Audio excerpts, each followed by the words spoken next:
What's up, guys? It is Modern Craftsman Monday. Before we get started, we have a couple episode sponsors this week. What? Yeah. Cape Cod Lumber. Cape Cod Lumber. They're going to be sponsoring the episode today. They are having a Build On Expo December 12th, Randolph, Massachusetts, Lombardo's. This is a free event, 9 a.m. to 4 p.m. I'll get into the speakers in a second, but if you guys want more information, capecodlumber.com/build-on-expo. But I know Sean Van Dyke's going to be there. He's going to be talking about a keynote or having a keynote about finding unicorns, probably talking about attracting the right kind of talent. Business workshop, selling value over price. Amy Lynn, Brian Sharon from Silver Phoenix. They're going to be talking about how an interior designer can add value to a project in your business. Tom Ellabrook, our boy, he is going to be moderating the Modern Craftsman panel. And we are going to be talking about developing, attracting, and retaining youth talent. In addition to that, we have Gary Striegler from Fine Home Building Magazine and JLC. They're going to be doing 4 one-hour demos on finished carpentry. So and everything's free. It's free. So if you guys can get the day off or get your team and get down to Randolph at Lombardo's, I think we're trying to get this number up to 500. I think that'd be. You just got to make sure you register. Yes. Yeah. Hit that website. Again, capecodlumber.com/build-on-expo. You can also find them on Instagram. I think it's like CCL or Cape Cod Lumber. It'll pull it up. Yeah, and we'll pull it onto the... God. Yeah, well, we'll drop it in the link our below. IG, yeah. Second sponsor, we got, Kuiken Brothers. And let me do a little digging here because this is a special episode. I got to cut It really this is. right. So our sponsor tonight is Kuiken Brothers Classical Molding Collection. Features over 70 historical accurate molding profiles, all milled from poplar and in stock as 16-foot lengths. They have a great catalog and pattern books that you can request from their website, and molding design guide with a full room packages of crown, casing, base molding combinations to help take the guesswork out of the selection process with your clients. Great resource for architects, designers, builders, and remodelers. You can also hit him up on Instagram. I'm sure he'll respond and send out one of those books. I got one sitting on my desk, as I know John and Tyler do as well. Mm-hmm. And our guest tonight actually worked closely with Kuiken Brothers back in 2010 and helped them understand the concept of classical traditional designs and how, if milled properly and designed properly, a molding package can have a profound impact on the look and feel of a room and a home. So we have Brent Hull from Hull Millwork and Hull Home this week. Not the NHL Hall of Famer. I wish. But we dig into it all, from production homes to molding. He says word like 3 times in this podcast. Dating myself. Where did the master builder die? I mean, lots of topics that we hit. Yeah. We even answer how to become a master builder. You did. It's easy. It's 1, 2, 3. Yeah. Listen to the podcast, and Listen you basically to it, and will be you'll know. one. You'll be one. That's a great podcast. Enjoy, guys. For what? Different renovation They had projects? me pull a permit for siding, so I changed it all to boral. You did the whole house? I did the whole front elevation. I wanted the sides to stay shaker, but the front to be clap, and then the office I did in V-groove, and then the garage I did in Dutch lap. It was all leftovers from different jobs. No, boral helped me out, but then they discontinued like half of it. Boro was like, hey, we got to get rid of this stuff. Discontinue all this stuff. How old's your house? 1886. Dude, what are you doing putting boral siding on an 1886 Ooh, house? I like where this is going. Come on. Lay it on me. What do you got? What would you put on? Wood siding. What's it? All right. Why did you put boral on? Would you know the difference if you drove by my house right now? Yes. How? The depth of the reveal, the shadow line. The collapse itself? Driving by? Well, I mean, how fast am I driving? I don't know. I mean, how fast you drive. I think it looks pretty authentic. I went with a clapboard that would hold paint better than cedar, but yet it wouldn't expand and contract and give me the same reveal. So I even stepped the clapboard on the bottom up, so it was like 1 inch, 2, 2.5, 3, up to 4. I'd have to see it. Yeah, you will. What's your biggest problem with it?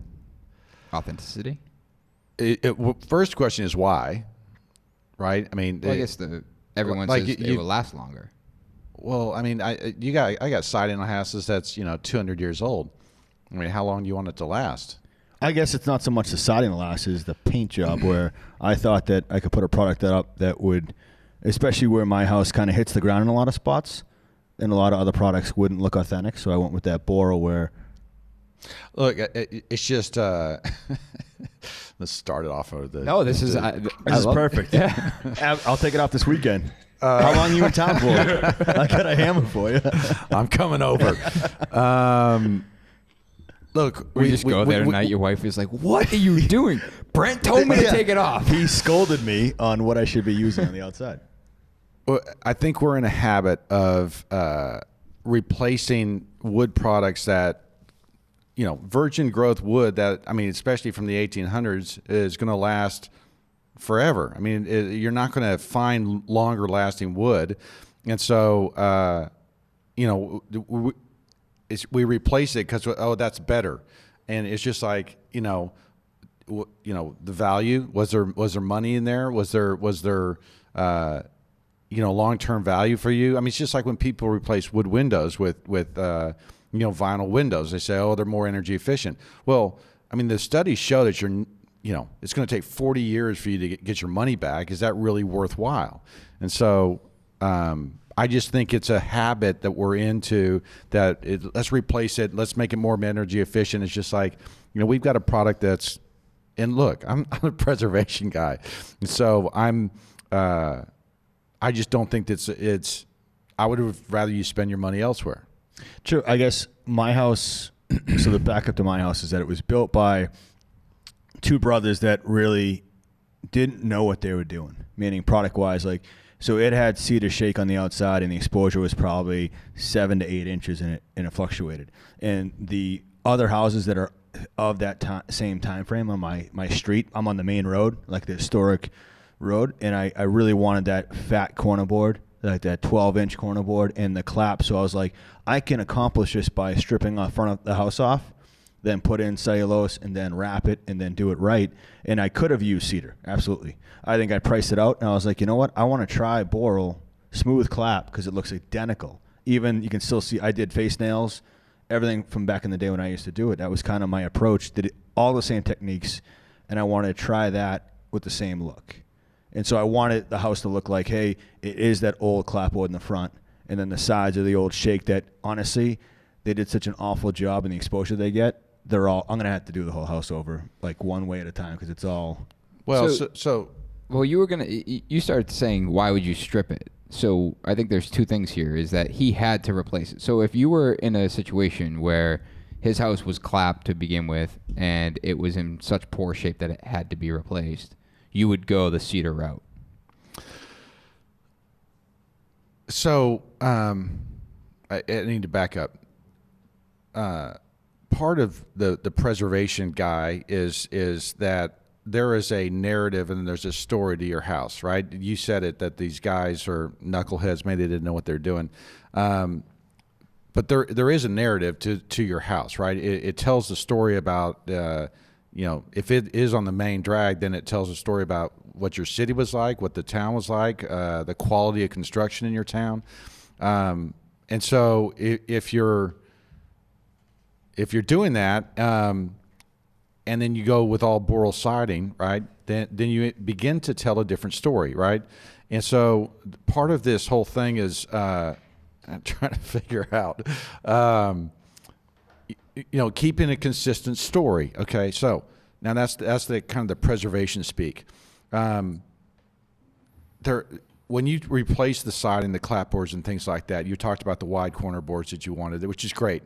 What about other pieces, like the trim around the windows? Did you place that with AZEK, or did you stay with the wood? And so, how did you flash those details in? What happens at the eave?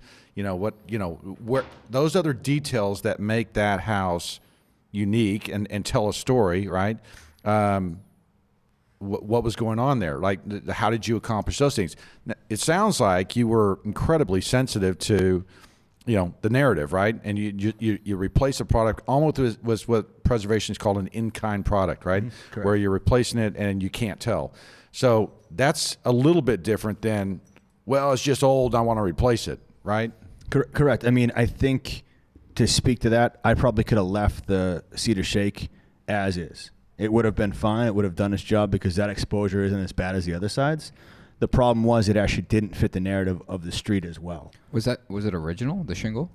Yeah, I mean, this was like the first house in the street, then like the addition they put onto it, it just, everything's done poorly. Sure. And like the overhangs, all that, and even the trim for the windows was just flat stock, so I did a historic sill on it.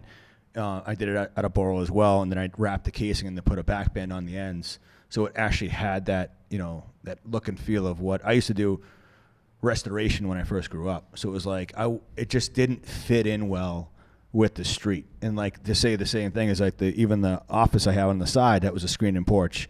I kept the roof, kept everything, and then I enclosed it, but I wrapped it with V-groove horizontally to kind of tell that story like, yeah, it is new. Someone added on, they did a different product, and then the garage is something completely different. Just because you used what you had back then, and I was just trying to play around with it, and a lot of it was just the exposure. The shingles were getting really, really thin and starting to cup. So I was like, you know what? I could do two birds, one stone. Yeah, I mean, I think a better example of the kind of stuff I don't like is kitchens in old houses. Okay, someone buys a 20s bungalow and they tear out the kitchen and they put a Home Depot kitchen in there or an IKEA kitchen, and you're walking through this great old house and you get into the kitchen, you're like, where am I now? Right? It's all brand new kitchen. The cabinets don't go to the ceiling. The hardware's changed. There's bright, shiny, patterned on it. It's stain grade. Never would have been stain grade. And all of a sudden, you've kind of screwed up that house. And the flippers are the people that would go into that house and say, I'm going to buy this house cheap. I'm going to rip out all that crap. I'm going to put this new stuff in. And I'm going to raise the price and sell it. Well, what they've done is they've taken this house. They've now made it unaffordable to people who'd want to buy and get into that house. And the people that care about the quality or not the quality, the charm of those historic houses, that house is no longer has any charm. And literally, we've been asked by clients to go back in and fix those things 10 years later because you walk in and you go, oh, yeah, this was done 10 years ago, right? Because it screams of that, the paint color, whatever those details were that was popular 10 years ago are all of a sudden a completely dated thing that means you have to redo it. Isn't it obvious when it's more box store convenient products? When you walk walk in, it's what's convenient. We've talked about that. It's like vinyl siding, right? Like vinyl siding came to the market to replace clapboard siding.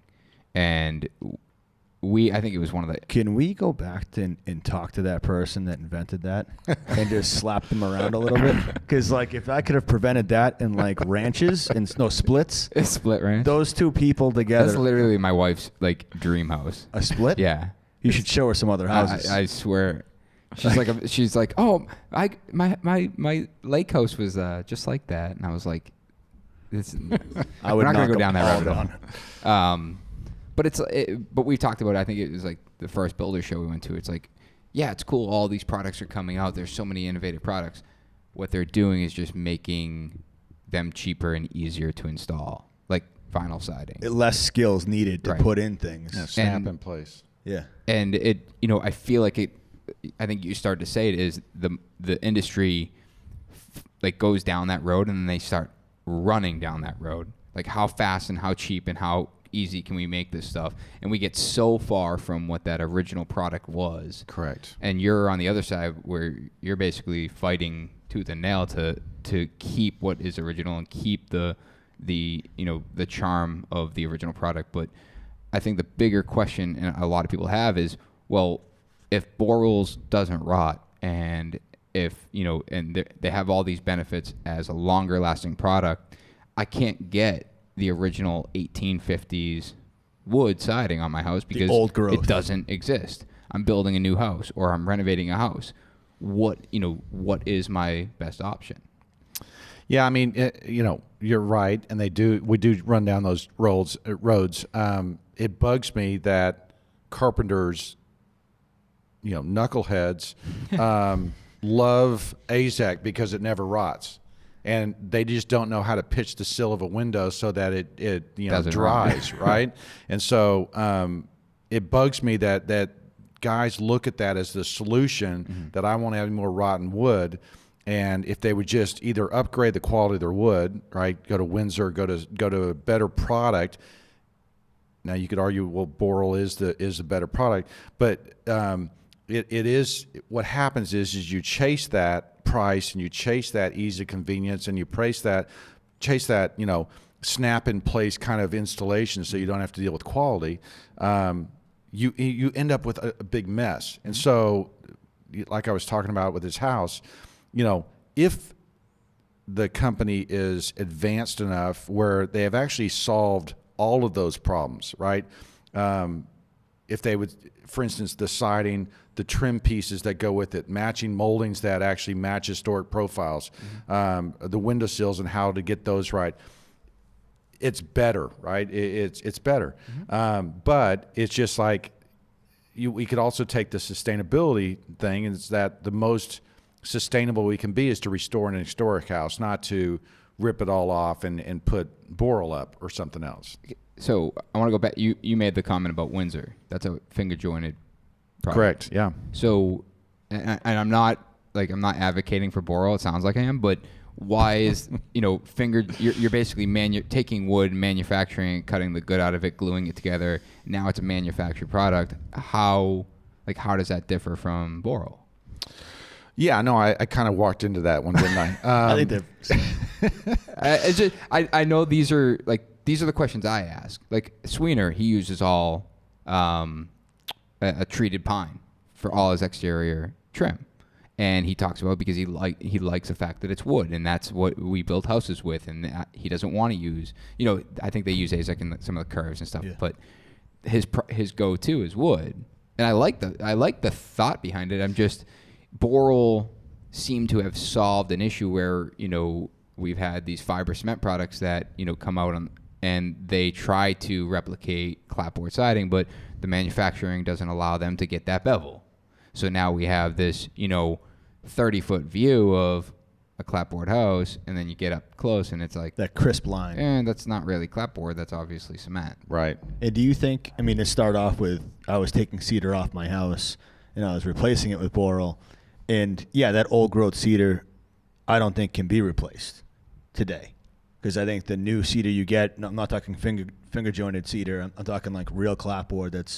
I don't even think that still holds up to the old stuff. Do you agree? Well, I do agree. And what we do in that situation is we get vertical cut, vertical grain cedar siding so that it won't cup, so that we don't have the raised grain, and we manage it that way, right? So we specified a all wood product in a certain cut of wood so that it doesn't, flake and twist and warp. Now the flip side is now you're building a more expensive home. Yes. Right. And will someone value that? Right. And then it becomes, we'll just put Boral up. So it's just, I feel like it's just the circle of, Well, here's the deal. The technology is advancing far enough that I don't know where we'll be 10 years from now, right? Sure. There are some, you could take the argument, well, look, if I got to put Boral on my house, I got to get new tools. I got to install differently. I can't cut miters. I can't do some of the things that you can do with wood. But let's just assume that technology overcomes that. Mm-hmm. Let's say in 20 years, you've got a fake wood product that is basically nails like wood, cuts like wood. Is that good? And I mean, that's what I was using. I mean, I used all the same tools. I mitered and glued everything, and I used the exact same applications. So let's say we're already there. I would think that there's purists like me who are just like, yeah, I don't want to do that. I don't want that product in my house. There's the value question of are you like that? 100%? Oh yeah, yeah, for sure. That's awesome. Yeah, no, for sure. And so I just went down a few tears in my life. Like I was like, I thought I was authentic. Tyler, we're all gonna drive home tonight thinking about all the things we do wrong once again. Yes. Yeah, I mean, so I don't know. If we're already there, have they solved the other trim pieces, right? Have they solved the bed molds and other things, right? Are they authentic, right? There may be off the shelf things, but they can't do. Can you do custom things in Boral? Can you route it with a router and make a molding? Run it through a molder. Yeah, you can. There's a full company now that makes like all the architectural millwork. Duration. It's like a full company. Yeah, I'll be driving home going, what the hell? Is it plastic?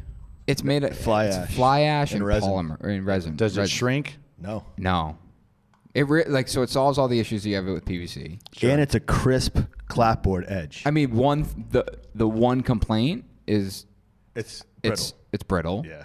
And you carry see? carrying a 16. Yeah, I knew there was something wrong with it. I mean, the thinner profiles, like, it gets aggravating because, like, it comes in 16-foot lengths. But, I mean, like, Hardy comes in, like, 8s and 12s for trim, which gives you more seam. So they still create it so it's long. It's just you have to be more delicate with it. And, I mean, I just tried it because I was like, you know what? If this seems like it's the right fit, I'd rather do it on my house than to start putting it on clients' houses first. But now so they stopped manufacturing the clapboard, entirely because they were. After I pushed the crap out of it. Because I loved it. I was like, this is a solution for everything. Johnny bought like the last truckload, and I begged him for Why like did the they Out leftovers. of New England. But they stopped manufacturing it because every piece that they were making one that got damaged. So they had this like 50% success. Yeah. So they saw. But this I know, right? I think They got bought, and then they discontinued. Duration Millwork or Woodwork or something like that. Yeah, they know.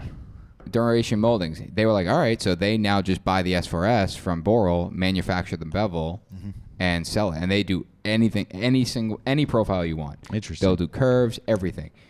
But the question always comes up, well, what's it made of? Is it like silica? Are you going to have health issues? Like, there's always the flip side to it.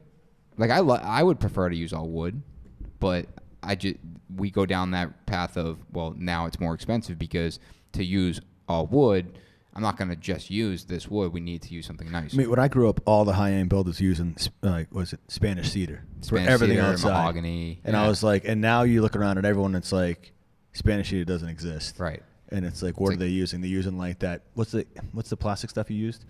And one of your decorative railings? Oh, Intex. Yeah. Yeah. Like that's what everyone's jumped to, that kind of composite stuff. And fiberglass gutters and yeah, and it all moves. And then you have these gaps where nothing can get mitered. I'm with you. which I mean, I'm not like you. I would love to be. which It's to Be careful what you wish for.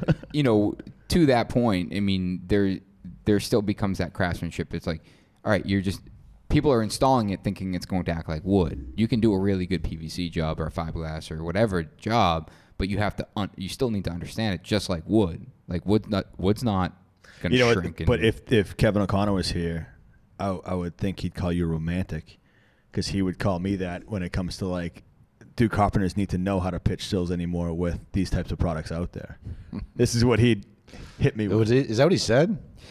Kind of? yeah, he had a very I forget. I'm trying to think of the right word to use, but a very smart way of.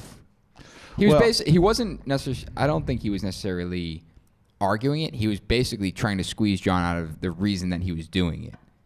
And I wasn't prepared or smart enough to handle the question. For conversational purposes. As I'm stumbling on my answers too. But at one point John brought up was, sheathing and why sheathing used to be diagonal and why it was for shear and what was shear and how did cross bracing. And nowadays you don't necessarily need to know it. It's like, hey, the architect says put 1/2 inch plywood on this wall and nail it every 4 inches. But there's no understanding. But none of the carpenters know why they're doing it. Yeah, they're just okay. They're just. How about every 2 inches? But they don't know. And I was like, he's like, do you bring back horizontal 1x8? And I was like, yeah, because I was like aggravated and amped up. And I'm like, and then he jumped to like appliances. Would you buy new stuff? Or would you buy the old stuff that needs to get repaired? And I'm like, I don't even know what's happening right now. What planet am I on? Yeah, I mean, if we want to throw stones at him, that No. we used to laugh at old house, this old house, because it's a preservation show, but they're not really preservationists, and so they would go into a great old bathroom, rip everything out, and put something new down.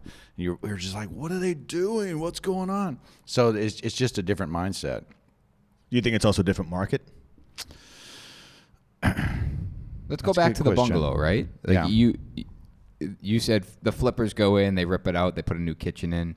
Do you think there's a market where instead of doing that, they go in and they restore it back to what it was in the 1920s and then be able to sell it? Or do you think that market is very specialized? Well, I mean, I can only speak for me. I mean, it works in our market. I mean, people. Where are you again? Fort Worth, Texas. So yeah, I mean, our clients love that. Now we've just built a business where they know that they're going to get that with us, where we're going to chase down, and make profiles and find tile, get tile made, get brick made. I mean, we're going to get it done, and because they want it that way. But at the end of the day, is that 1920s bungalow more expensive than the guy that flipped it? You're saying property value? No, cost to the homeowner. Yeah. It's got to be, right? Yeah, I mean, I'm sitting there thinking of the guys that are flipping those bungalows and what they're doing. And so I've never compared what we've done versus what they've done. But yeah, I mean, when part of the reason, the quick answer is yes, but part of the reason is and I'm not saying that's a bad thing. No, I know you're yeah. not. I know you're not. But part of the reason that it is because when you take the care to do that, right, we're hiring subs that care. And so like our painter charges $10 a foot. Okay. So, if you got a 1,800 square foot house, it's going to be $18,000 to paint your house. We can find painters that'll do it for $250 a foot. Right. And so, they'll come in and paint that thing for, $2,800. Right. And just, that's what those guys are hiring. That's what those flippers are hiring. Sure. You can't rely on them. You better pay them every week or they're gone. They're gone to the next job. And, the paint quality sucks and, you're going to be repainting in 2 years, but dang it, you painted that house, for $2,500. So part of the reason we're more expensive or it's more expensive because we're trying to do things that are going to last longer, Are you still using lead paint or no? No. Do you wish you were? Hell yeah. Hell yeah. Add a little lead to our paint. Yeah. I think it's funny because there's a lot of old houses around here, but I don't think we'd be able to walk in and find something that had very much originally left to it. I think the outside, even in the historic townships and districts, they make sure that you kind of walk the line, and any remodels to the exterior have to be certain proportions. You're only allowed to use certain products, but the interior, it's almost like as long as you're not removing windows in certain areas, they don't really care. So I think around here, it's difficult to find something, even if it appears to be old and original on the exterior, that has a very much original to it, except for maybe floors on the interior of the home. Yeah, I mean, and that's true in our market. I mean, basically the rule is with preservation officers is that what you can see from the street needs to be restored, but unless you're getting federal dollars, like on some of these courthouses and things we work on, they can't mandate anything on the inside. So it's kind of, whatever you want. And so that's what allows those guys to go in and flip and everything else. I'm talking purely that the customer wants that kind of quality or that kind of aesthetic. Because we primarily do renovations, and when, for instance, we did a brownstone, and when we went in, they had a kitchen that was bought from a store, put in, and it looked terrible. So we wanted to we weren't looking to restore the kitchen back to what, back in the whenever it was built. We looked at the home and basically said, what does this home, like, we're trying to build something that fits the home. Sure. It's going to be new. It's going to have all the bells and whistles that they're looking for. Sure. But it needs to feel as though it belongs here, not be something that, is wildly out of place. Well, and to that point, I mean, there weren't kitchens in 1880, right? And so there were servant areas that had, if you've watched Downton Abbey or some of these shows, that they were basically tables where they would slaughter chickens, and they were rough areas, right? The idea of even the pre-sized boxes doesn't happen until 1930. So we're talking to clients and we're showing them. Typically, the modern kitchen really evolves between 1910 and 1930. And so we're saying, look, this house wouldn't have had a kitchen in 1880, to your example, but here's what would have been in there in 1910, and here's what would have been there in 1930. This is probably our range of what we're going to try to do to recreate yours, right? And it sounds like that's what you're trying to do, too. On top of that, are you trying to improve the guts of it? Well, typically, any wall we open up, we are changing out electrical, plumbing. We're almost always adding new HVAC. We're almost always foaming the house when we can and doing a, high energy efficient HVAC unit. Why foam? Because it works. Texas, it works in Texas, and so the value, comparing putting foam in a new HVAC unit versus changing out the windows, it's no brainer, right? And so we've tried cellulose. I use cellulose in my own house, and I think with good results. And so we're wanting something that creates a vapor barrier. We're wanting something that seals the house, and we have better success with that than we do with. It's the best one-stop shop. Yeah. Right. I think that's the. But I guess it's getting to the point where you're not preserving it at this point. You're using a better product. There wasn't insulation in it. Right. There wasn't insulation in it. Yeah. But there were other insulations that evolved, and you were not I guess it's the. So the general preservation thing is if it's not seen, then you're changing it, right? Okay. And so you're not going to keep. That's what I was getting at. Yeah, you're not keeping knob and tube wiring. Sure. You're not keeping galvanized plumbing pipes, right? You're going back with copper, PEX, or whatever you're going to do. So, so basically the guts of the wall, the inside, the things that you're not seeing, we're improving. Mm-hmm. What about like the overall lifestyle's changed, like you said about kitchens, but what about like mudrooms and laundry rooms and stuff like that where those were like added, dates better than me, but like they were always in the basement for every house I grew up in, or they weren't mudrooms. Well, and typically until 1950, you don't really have an informal living room, right? Mm-hmm. So houses from the 20s, there's no den. And so you have formal living, you have, the kitchen's back in a corner. It was a servant's area. So what we're doing in those situations is we are almost always blowing out kitchen, opening up walls, taking out doors. I mean, the number of doors in old houses is crazy. And so we'll go to cased openings or other things to help flow. And we're always trying to open up the house so that people can live in it better. Typically, we're adding on in those situations informal living rooms. Okay. How many square feet are the bungalows that you're typically going into? Well, over my career, we used to work on 2,000 square foot things. Now we're working on 8,000 square foot houses. So, as our company has grown and found better or a wealthier client, we've changed the kind of things we're doing. So the kind of bungalows we used to work on in less expensive neighborhoods were 2,000, 2,500 feet, and now we've graduated to better neighborhoods, and those are 4,000 to 8,000 square foot houses, if they're historic, if they're pre-1940. By the way, I just cleared my throat, so whoever commented about me clearing my throat, somebody clears their throat every 2 minutes. I appreciate you reaching out. Always good. Great feedback. I think of bungalow, and I just think of these tiny little one-story homes. I had a 1920s Craftsman bungalow. It was our first house that somebody basically trashed, and I was not at any financial liberty or position to be completely restoring that, and we cleaned it up and ended up selling it. But it was like 1,100 square feet, and I'm thinking bungalows, and I'm like, that's tiny little house. My first house was 1,400 square foot bungalow. That same thing we fixed up and then flipped and sold. But that was a starter house. That was early in the career. Yeah, we had one child there, and when the second one came, it was like, we do not fit in this house anymore. We really didn't fit after one. Yeah, that's exactly what we did. I keep thinking bungalow, and I'm like, tiny little house. I feel like bungalow should end at a certain square footage. Like a bungalow shouldn't be more than 2,500 square feet.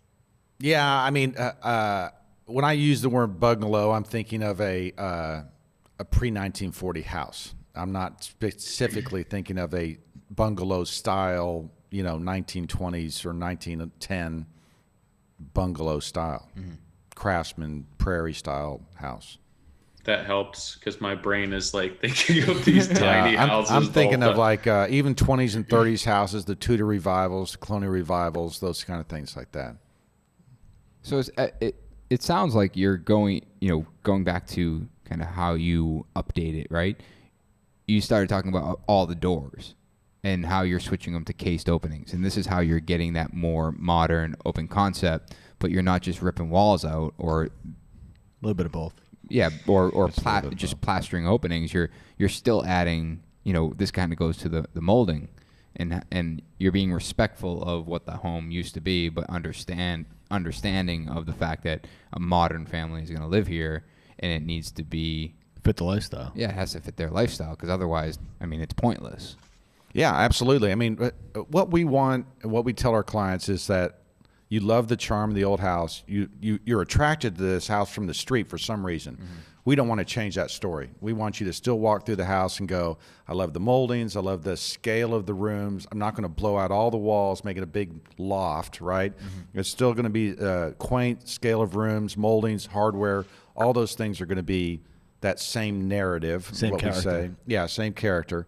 But we're trying to update it. I mean, we're putting new appliances in kitchens and more cabinets and better storage. And Imagine if you didn't. Imagine if you put the potbelly stove and stuff in. Well, didn't Smeg come out with all the retro Yeah, stuff? they did. Yeah. yeah, It's like they you did. only can have the retro.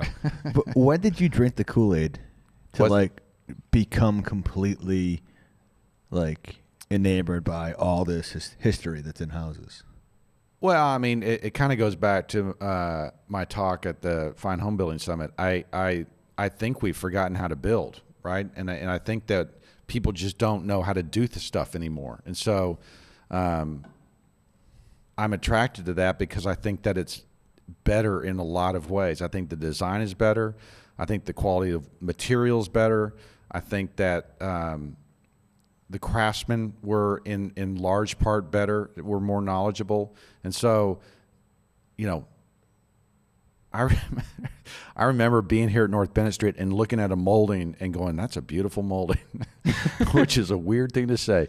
But when I look at a molding catalog, I mean, the reason I got with Kuiken and stuff like that for their molding catalog is there's a bunch of crap moldings out there that are just ugly and don't make sense. And some jackass builder said, I want a molding that doesn't look like, I can put it up in one piece, but it looks like I got a lot more up there. That bugs me. I just think that's wrong. And so I feel like that was a California accent right there. I feel like I took offense to that at one point in my career. I was that guy. yeah, we were all that guy at some point, right? So I'm attracted to that for that reason, and I drink the Kool-Aid. I studied here at North Bennett Street where we're at, and so I just see the value of that. I learned how to make things with a hand plane, right? And when you do that, when you slow down, and I'm writing a blog right now about the difference between lumber then and now, right? Today you go to a lumber yard and they're 1x8s by 10s are just stacked to the wall, right? You never would have done that, in the pre-industrial era. It would have been stupid, right? And you look in the historic houses and the back of boards are still rough sawn. It takes about 15 seconds to plane down a 1x10 by 10, okay? It would have taken about 3 hours for a guy with a hand tool to be able to do that. And so when you slow down, I give the analogy all the time of fast food versus slow food, right? That hamburgers are great, right? And but I can't eat them all the time. And there's sometimes you want to go have a steak with a great glass of wine. And so neither one's wrong, right? And so there's a whole place for building production houses and everything else. We're just doing too much of it. And so I think we need that balance, and I would rather swing the pendulum back towards craftsmanship than, towards speed. Preach. Oh, word. Do you feel like so obviously you've taken control of that and started your own company and you're able to kind of control that portion of it. But what about the industry when you look at the bigger picture? Because I would dare to say that the majority of the industry doesn't have that same outlook. So like, was it that your back was against the wall and that you weren't able to do things a certain way and you're like, this is just what I'm going to push for myself, I'm going to control what I control? Or do you think we have any ground for what we do to actually make a change in what we're doing? Like, do you see even what you're doing making a huge impact on the industry as a whole? Do I think I'm making an impact on the industry as a whole?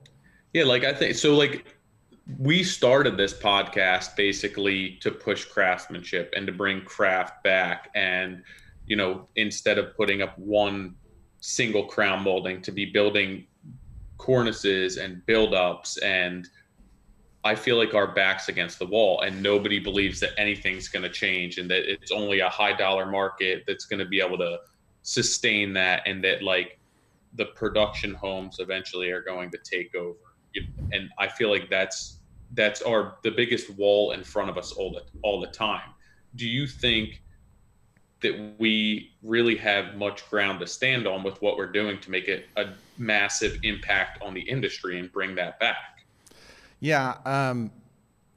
Well, I mean, I would like to believe that, yes, that what you guys are doing here is powerful and it's powerful. I really think it is. I think that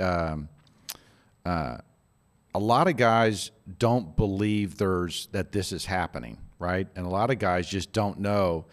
And the thing I feel bad about is the guy who gets into building, is good hands, right? He's a good craftsman. He really can build things well. But he looks at it and he's trying to find the right client. He's trying to find the right people who care. And he doesn't, and he gets beat up by builders saying you're too expensive, and he gets beat up by, say he's a trim carpenter, he gets beat up by these guys, you can't do that, or quit taking so long. And doesn't know that there's a market out there, or there's guys out there that are fighting, right? And that's really what it is, in my opinion. It's a fight to get rid of those guys who want to push the dollar, want to push speed. And so it's really important what you guys are doing is sharing this message, right? It takes a long time. Like I've been now in business 26 years, and I feel like we've only really hit our client. Well, I shouldn't say that. Those clients are out there, but you've got to search for them. You got to find them. And a patron, like we've got some patron clients right now who just have. I mean, we have a client who's a billionaire. And so you're like, that's awesome. You know, this guy's going to be able to afford anything. They still care about budget. They still care about, you know, they didn't become a billionaire by just wasting money. But you don't have to have a billionaire to have a patron. And we really are, I believe, artists, right? We really have developed a skill that that people find valuable and they want to hire us to do. I read Michelangelo's book, right? He got beat up by his patrons, right? The church, the popes who would ask him to do stuff. They just work him to death. They just killed him. And so I read that book and I felt like that's how I feel about my clients sometimes. You know, I've developed this skill. I'm really good at it. I can bring complete value to their project. I can make their house better. And all they're doing is beating me up about price. All they're doing. And so it is a fight that once you get past that, then you have people come along and say, I want to do that, or I want to work for you, or I want to do that because I didn't know this is possible. Let's go back to when before you got over that hump. Okay. Like because I feel like that's where everyone relates, right? Is that, well, I'm dealing with that right now. I'm trying to push craftsmanship, but then they come in and they beat me up on the price, and I end up taking the job because I need the work. And turns into work. And then it, you know, and it goes on repeat. Then you end up putting Boral on the front of your house. You know? Wow, hurtful. You know you've hit rock bottom, Wayne. Boral sponsoring this. You know, when I first got back from North Bennett Street, we moved back to Texas, and how old were you?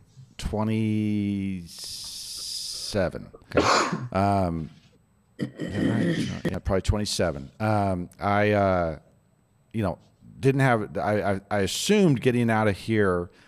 They said that this program was like an apprenticeship, and when you leave here, you're going to go out and be journeyman, and you're working towards being a master.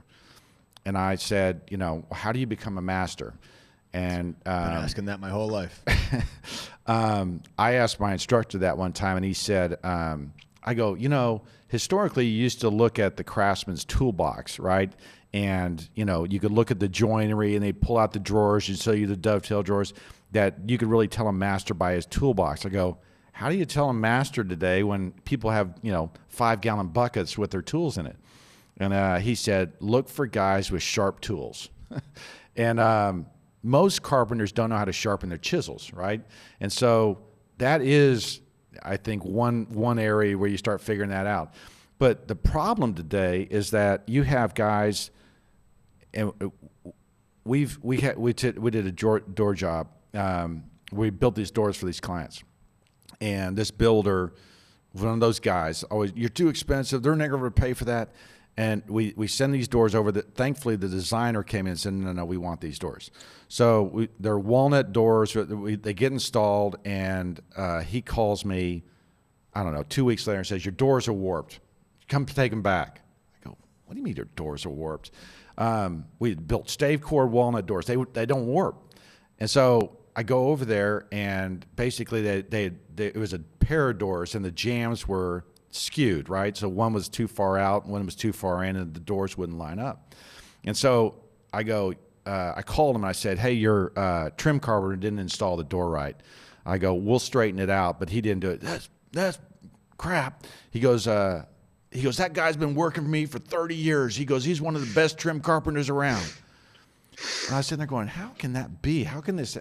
And what happens today is that you can be a trim carpenter installing pre-made, pre-hung doors and dropping them in an opening and not be a craftsman, okay? Mm-hmm. And you can be a trim carpenter for 30 years and install parts and not be a craftsman. And so how do you become a master builder is you have to work in a vast area of things. It would be great if you started out working in apartments, right? If you hear Gary Cass's story, he was working in apartments where he was getting, you know, $25 to hang a door. And so he developed this production mindset where he had to install a door in, you know, 15 minutes in an apartment to get through. Well, he then graduated out of that world into more of a high-end world and everything else. But that experience wasn't lost, right? That was the experience, taught him how to do high-end and production, right? And so you have to have this.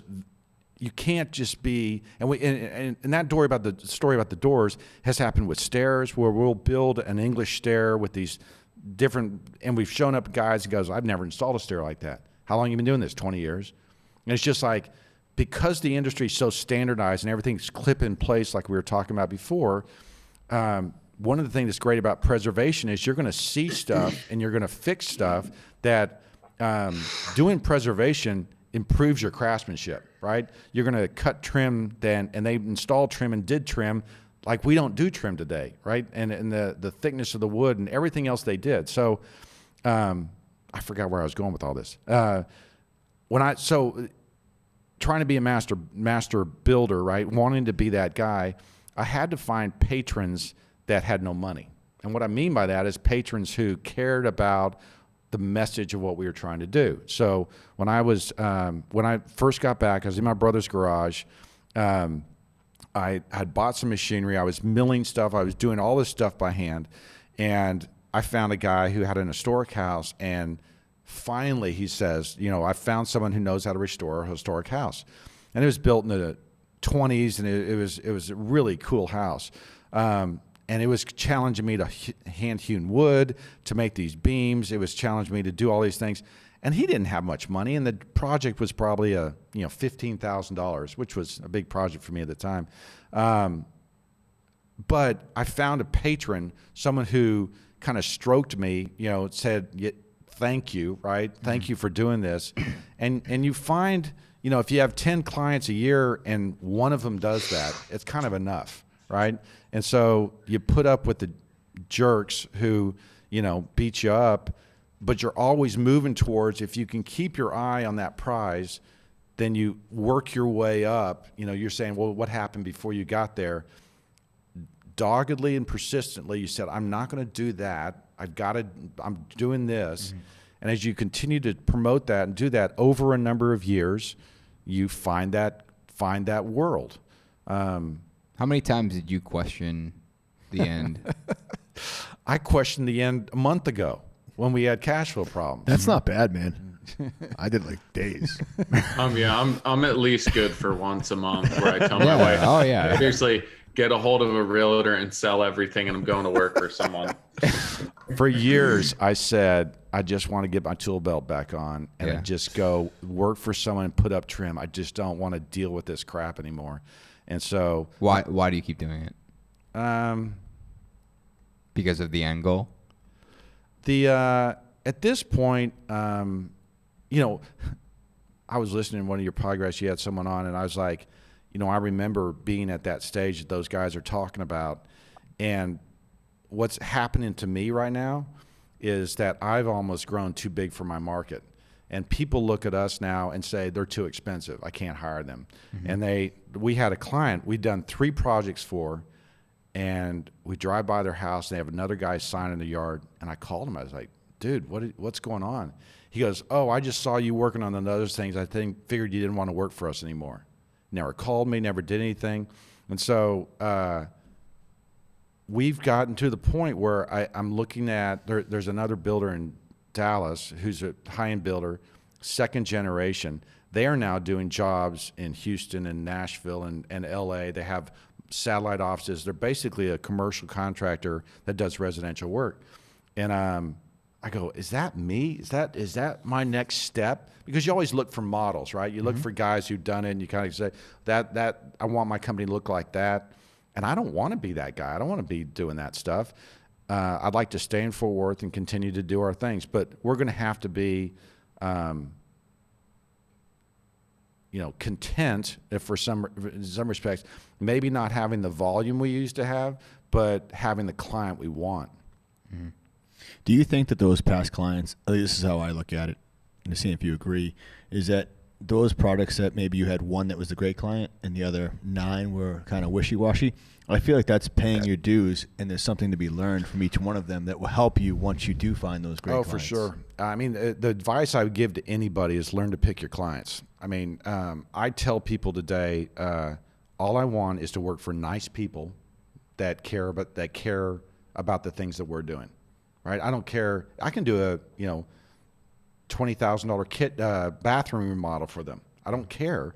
But I just want to work for nice people because I've worked for enough jerks that it's just not worth it. It's just not worth it. It's crazy. Like I had this conversation with someone the other day that I've made decisions in life and put myself around people, whether they're my best friend that was in high school that wasn't the right influence on me, or a boss that I was with for too long. And when I see someone that's really successful, and I go, and they're like, we have great clients, we have great employees, like, look at Nick. It's like, you attract that. Yeah, and for sure. My problem is that I've been trying to focus on what was I attracting at those moments in my life where if I have 9 out of 10 bad clients, what am I doing wrong that's attracting those 9 out of 10, or am I just not able to vet? You get me? I look inward a lot. For sure. To try and figure out, now what's going straight is like, did I just look at something differently? And these podcasts do it. Like, I'm going to go home and change the website thing to say, hey, are you kind? Do you appreciate craftsmanship? Instead of what's your budget? That's on my form, is do you appreciate craftsmanship? What's usually the answers? Yes. Yeah, it's a game. But it's like, I want them to think about it. Yeah.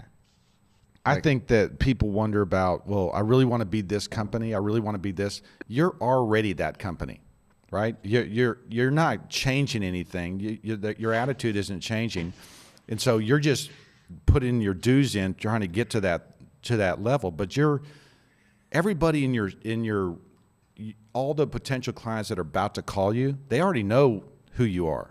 They already know your reputation, and so I don't think there's any change necessarily that. Why aren't they calling? Yeah, I got the same question. Hello, I'm here. I guess what I mean by that is you're not. It's very hard to say, I haven't been pursuing craftsmanship, but now I'm going to pursue craftsmanship, and this is going to change. And right. That's going to be a 5-year change if you really are dedicated to that. You're not going to find that client tomorrow. Right. Wow. I mean, I think the Fine Home Building Summit was amazing. Nick and I were there. One of the things that stuck with me was the history that you had behind that. I think the intro into the Fine Home Building Summit, where you were talking about where production building came from. Yeah, all of us were like, "What?" Isn't that fascinating? I mean, if you could touch upon it, that'd be Wasn't that fascinating? I'm not gonna tell the audience about it, but it was great. It was a great. Too bad you weren't there. Boy, you really missed it. On the next episode. Well, I mean, so the quick story is that we get time. Yeah. So the deal is that I'd always thought that production building was something that's been around since the turn of the century, and in fact, the history is the deal is that in 1926, so 3 years before the Great Depression, 1929. Home building was at 1 million houses a year, right? Which is the magic number that the industry puts up is if you're building 1 million houses a year, you're meeting population changes and growth, so there won't be a housing crisis like there is now. And so my title for that talk was an historic solution for the housing crisis, right? And so 1926 happens, 1 million houses a year. It starts dropping steadily. In 1929, obviously the Great Depression. By 1930, they were building 100,000 houses a year. So 10% of that number. And that really, the Great Depression really, into 33, 34 is kind of kicking everybody's butt. And so it's no buildings happening. Well, then that from 35 to, 38, it starts to get a little bit better. But then the war starts happening, and then the whole world kind of stops as Hitler and everything else. We get into the war in 1942. One of the statistics was that in 43, they actually put a ban on new home building because they were saving products for the war effort. So no wood, asphalt, rubber, all the different things, glass, it was going towards the war effort. So by 46, we're out of the war. 16 million GIs are coming home. A guy named William Levitt, who had started out as a custom home builder in the 30s, building Tudor revival houses, bungalows.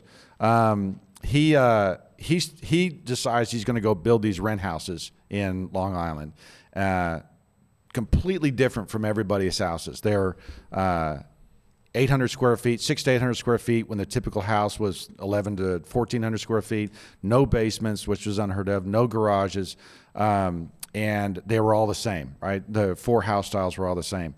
So, and it just goes crazy. It just, the number of, he would have weekends where people come out, he would sell 1,000 houses, and he sold out that 17,000 house thing in Long Island in like 6 years.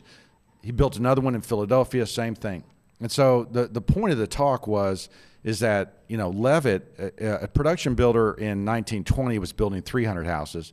Production builder, in 1950 or late 40s, when Levitt was doing it, was building 10,000. And so the idea, and so what happened is, because there was such a glut, that 26 to 46 is 20 years where really no building's happening. And people got back from the war, and they were living in silos and train cars, and they were doubling up. You might have read about doubling up during the recession, where people were just living and crammed together. There was a huge demand. Levitt comes along and basically taught people how to build. Levitt broke the housing process down into 27 steps, broke the unions. This is why he frustrates me, because basically he said, I got to pay too much union labor, to have carpenters who can, put the forms out for concrete, frame the house, sheet the house, roof the house, put trim on the inside. So he broke all those things out into individual processes. So the slab guy came along, poured his slab. The framers came right behind him. The sheathers came right behind him. He had people that all they did was, had a blue bucket of paint and had a red bucket of paint, right? Just broke down the home building process to a very simple steps.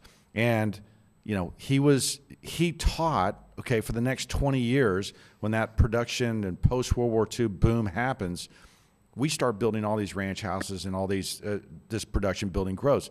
And really, you're talking about a generation of carpenters who forgot how to build. And what they used to say is that, you know, craft a house, and now they were saying, you know, how fast and how quick can you build it was the price. And it completely changed the mindset of the American consumer and the craftsman to say, I'm going to learn to build cheap and fast and not quality. There was a study done in 1942 about what's wrong with the housing industry. There was a government study that they put out, and the things that they decided were wrong with the housing industry was builders were regionally localized. Okay, they didn't have a large area. They only built between 1 and 4 houses a year. And the worst part was that carpenters spent too much time crafting houses instead of building them in a production mindset. That's from my website. That's those are my definitions of me. This was an American housing study where the government was asking what's wrong with housing. This is in 42. And it's called, the study, if you want to buy the book, is called American Housing. It was the 20th Century Fund that put it together. It's a fascinating read. And look what Levitt did. He basically he wasn't regionally localized. He was incredibly capitalized. He was building multiple houses a year, and he certainly wasn't crafting houses. But didn't you also say he then bought like the lumber yards? Well, he was vertically integrated. So he knew how many nails went into the house, which is I want to know that fact so I can brag about it for my houses. So count the next time. So he would have these lumber packages, and so he owned the forests. He owned the lumber mills. He bought a nail company because he wanted to own the nail companies. But, you know, think about a builder owning the forest and owning the lands, and so that he was completely vertically integrated, so he controlled everything. He would pre-build. He was one of the first guys to, like, pre-build stuff. And so there's pictures of him pre-building the plumbing trees that came out of where the different pipes would go up the wall. Pre-building, so all the plumber had to do is come drop the tree into the slab foundation, and they could just keep building fast and cheap. So he did. I mean, part of me, what I said in the talk, is fascinated by him, that he's just this genius who could see through the whole process and help build quick and fast. And part of me hates him because he screwed up craftsmanship. But do you think is there a happy medium there? Yeah, and I think one of my points was Levitt was, in my opinion, like an Elon Musk, right? He was a Pied Piper. He was an incredible salesman. He had a great vision and a great, plan for it. And so if we could find someone who could create communities, right? It was what he did. I mean, he had Little Big Ballparks was part of his whole community thing. And in fact, if you look back at the Little League World Series things, the Levittown were always champions or in the finals because he just pushed baseball. He loved baseball. So, but if you created communities, he would have things where he'd say, no kid is going to cross a busy street to go to school, right? You're not going to have to drive far to go to the local shopping center. So he created a lifestyle, and the Levitt people loved those neighborhoods. They loved everything about them. And so we need someone to come along who can create communities. And we need someone who has a good design vision, so that we're not building, if you've heard that term, snout-nose houses, where the garage is sticking out front and the house is out back, and they're just ugly houses. And so there are positive things happening. The traditional neighborhood development's positive. There's where you go back to sidewalks and front porches and things like that. And so absolutely, there's a happy medium. I don't think the builders can lead that effort, right? They're too focused on, speed and production. There has to be a design guy, like Steve Jobs, who came along and made, the iPod beautiful. He didn't invent the iPod, right? He made it beautiful, and people wanted to use it. We need someone to come along and create communities that people want to live in. And, the other thing is that I don't think houses are going to be as big as they are now. I don't think we need 2,500 square feet. I think there's going to be, millennials don't want to drive cars, right? And so there's a different way of thinking coming along here, and we just need someone to lead that effort. So you also said in your talk that, correct me if I'm wrong, I may not have it right, that some of these builders that were doing stuff were creating draft books. I'm probably thinking of the wrong thing. Where it was like basically how they'd build a house, they'd document how they built it. No, I didn't talk about that. Just But what what Levitt did do Guys, is did you hear it? 1 hour and 2 minutes. Johnny said that thing. What he did do was, the Pulte's, the Centexes, the all those guys that, he basically laid he gave the pattern book that he gave them was how to do and how to build cheap and fast. It wasn't necessarily a design guidebook, as it was this is how you monetize it, this is how you capitalize it, this is how you make them do this, the building side of it. I guess it was. I remember you talking about. We're talking about two different things in my head. Sorry, that master builders or. Master builders, because they designed and built the homes. Yeah, that was my second talk. Yeah, so that part of that was that when you said that, I was like, when did that die? Is that when it happened? Yeah, it dies when industrialization happens, because housing plans began to show up in ladies' home journals. Okay, so it used to be that the design of houses, the woman was never involved in that, and they weren't involved in the design of a kitchen, which they used to make fun of in the 20s and 30s. That why isn't the woman involved in the design of the kitchen? That's where she's working, and so that sounds terrible. That misogynistic and everything else. Brent's like, I just got to go on record. That sounds terrible. That's where the woman belongs. So why wouldn't she design it? And so but the ladies' home journals in the 1870s and 1880s began to have house plans laid out there, and you began to see these pattern books and house plan books that were popular in the 1850s being disseminated through so many different means. Even home builders began to. It wasn't just architect magazines, but you had. The fast production and pulp paper, the invention of pulp paper with newspapers and magazines and everything else, allowed for this dissemination of that material like it had never been done before. So more people got involved in the design of houses. And so it wasn't just like when Asher Benjamin was doing his pattern books in the 1820s, he was the only game in town, right? I mean, he was the only American writing pattern books until, a few others in the 1830s and 1840s. And so by the 1890s, everybody's doing it. And then do you think it died when the Great Recession happened? Is that when we lost the master builder? We lost, I always say to people that we want to work on houses that are pre-1940. So it's because design falls apart, in my opinion, after 1940. Now, there are some well-designed ranch houses and things like that, but that's really the last style, right, that we can identify. Oh, there's a ranch style house. I mean, what is the house style in the 1970s? It's just an ugly house. Split. Well, you're just, I wouldn't even call that a house. You're still in the ranch style, right? That's just a hanger on. And so, in 1980s, it's a McMansion, right? What style is that? It's just big and gaudy. And so there isn't a house style after that point. So I mean, that's when you have hollow core doors after 1950. Split jams. Things become cheap and fast, and aluminum windows. Just substitutions for traditional materials that are cheaper and faster. It happens after World War II. So you think that a lot of the design happened, died off post-industrialization. So that, I feel like that, again, even brings you to when people started implementing drywall over plaster and stuff like that, where you're losing curves and arches and a lot of custom details of homes. But what about today? Because I feel like even today, the builders, for the most part, are handling design. And is that a financial implication? Is that because people aren't willing to pay the extra cost of design when they're already footing the bill for construction? Or do you think that's just the way it's been for 80 years now? Yeah, I was always surprised that the amount of architecturally designed houses in 1920 was only 2 or 3%.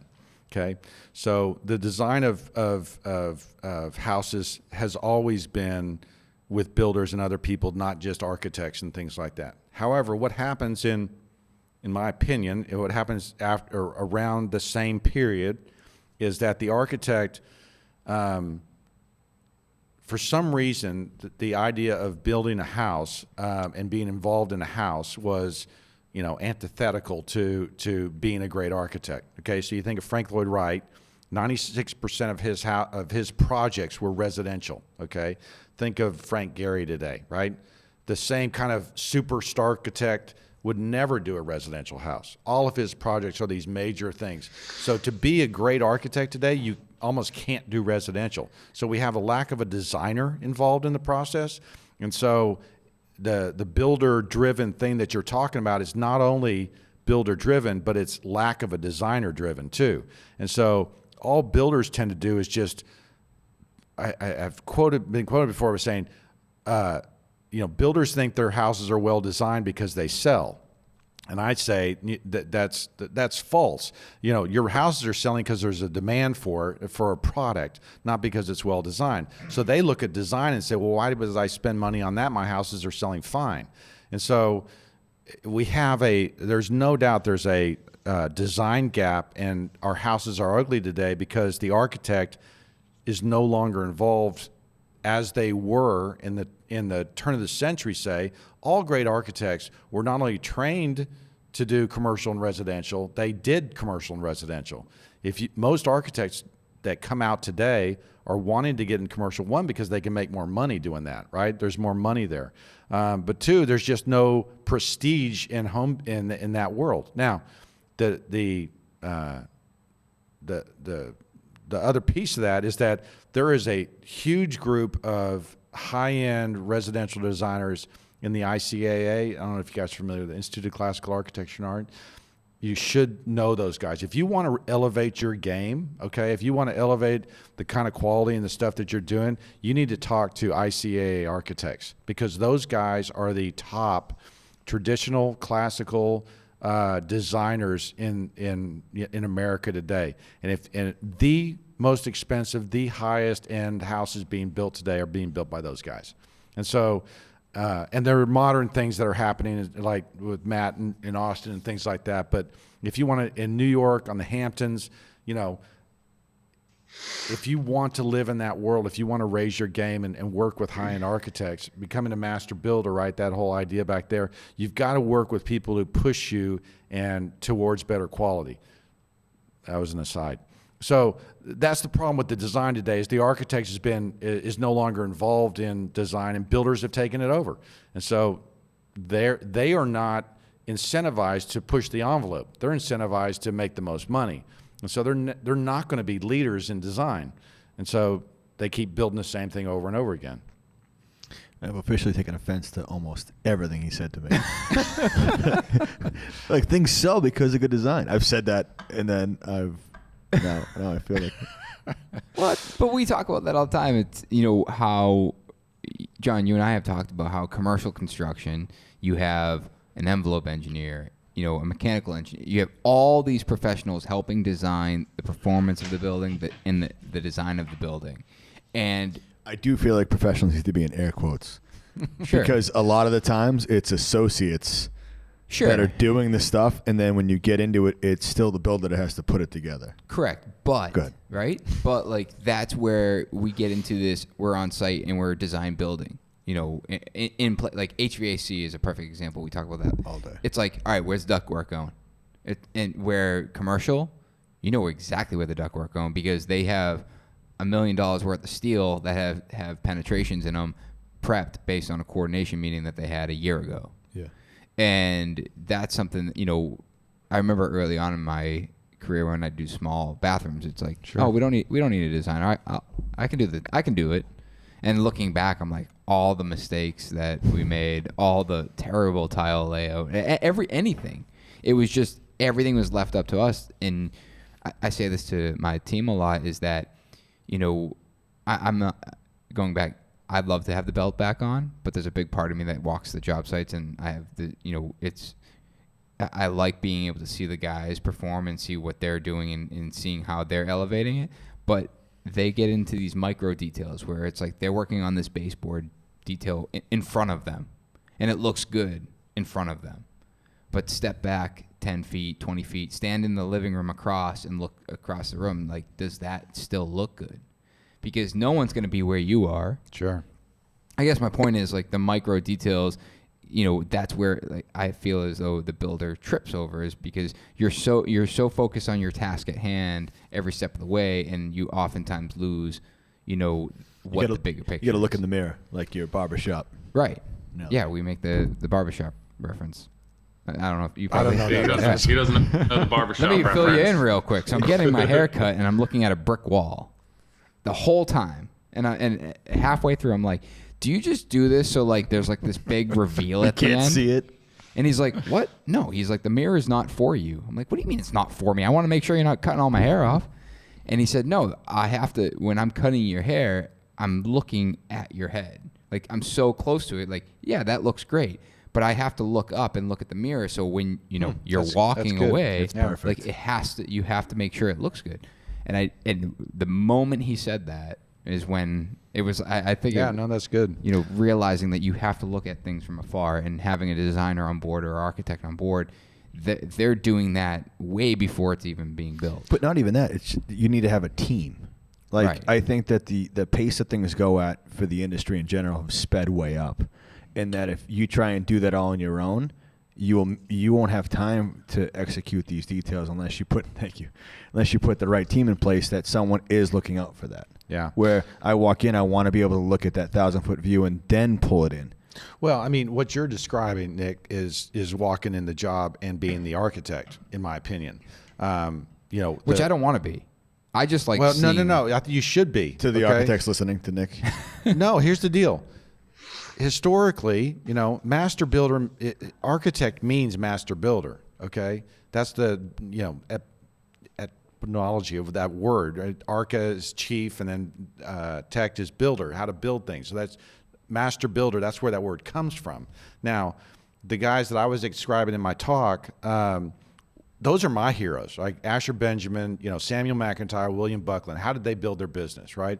They were trained in the trades, right? They knew how to swing a hammer. They knew how to carve even, right? And then they built their team of people underneath them, and they would go in and help design. Now, the thing that builders don't have today, which I think they need to do to become a master builder, is to design. And I base that on the historical model, right? And so the ICAA, I was the president of the Texas chapter. I help with the national board. I'm a huge believer in it because it's a teaching area. They have classes on proportion, right? They have classes on moldings, how to put the orders together, all the things that we do, right?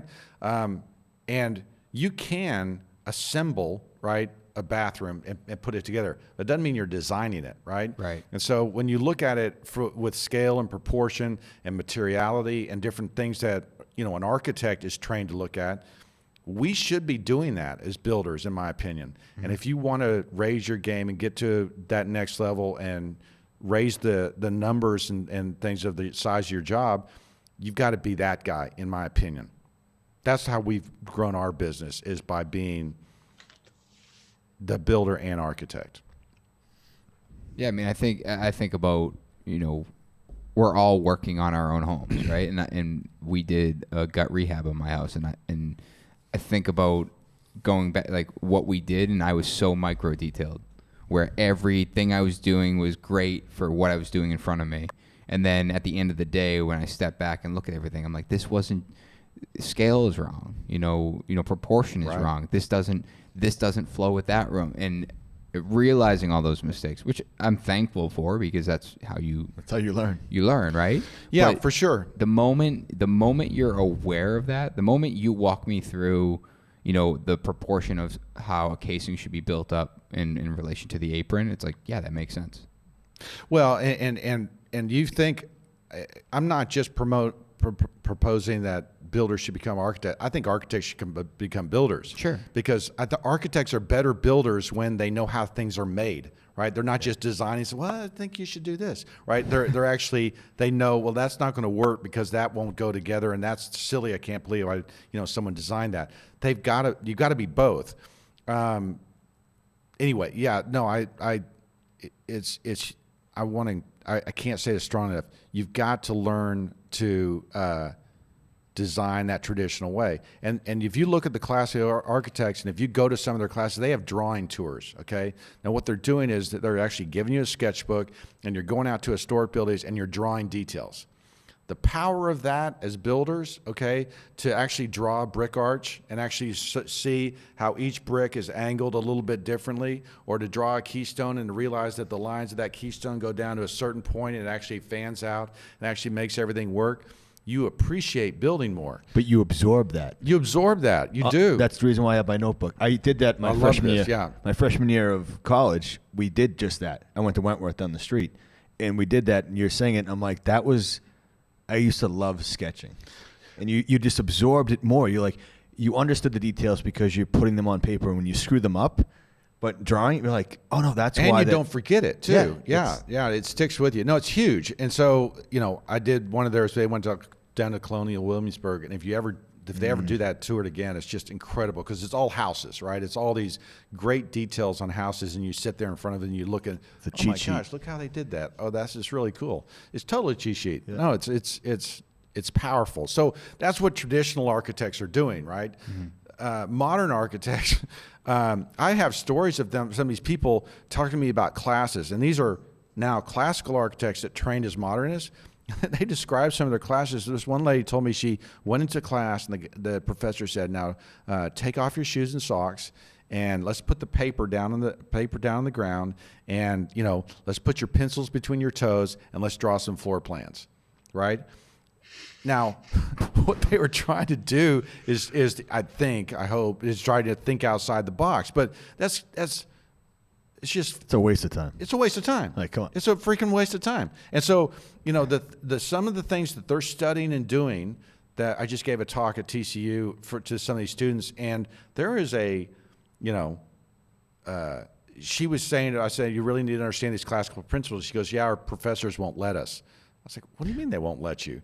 And it's just like, well, they say that we really need to be, studying new stuff because we don't want to go backwards. I was like, you have to go backwards. You have to look in the past. So that's how every builder now is like they're taking advice and drawings and off of other spec homes that are being built, not off of the historic homes that are what the town was built off of.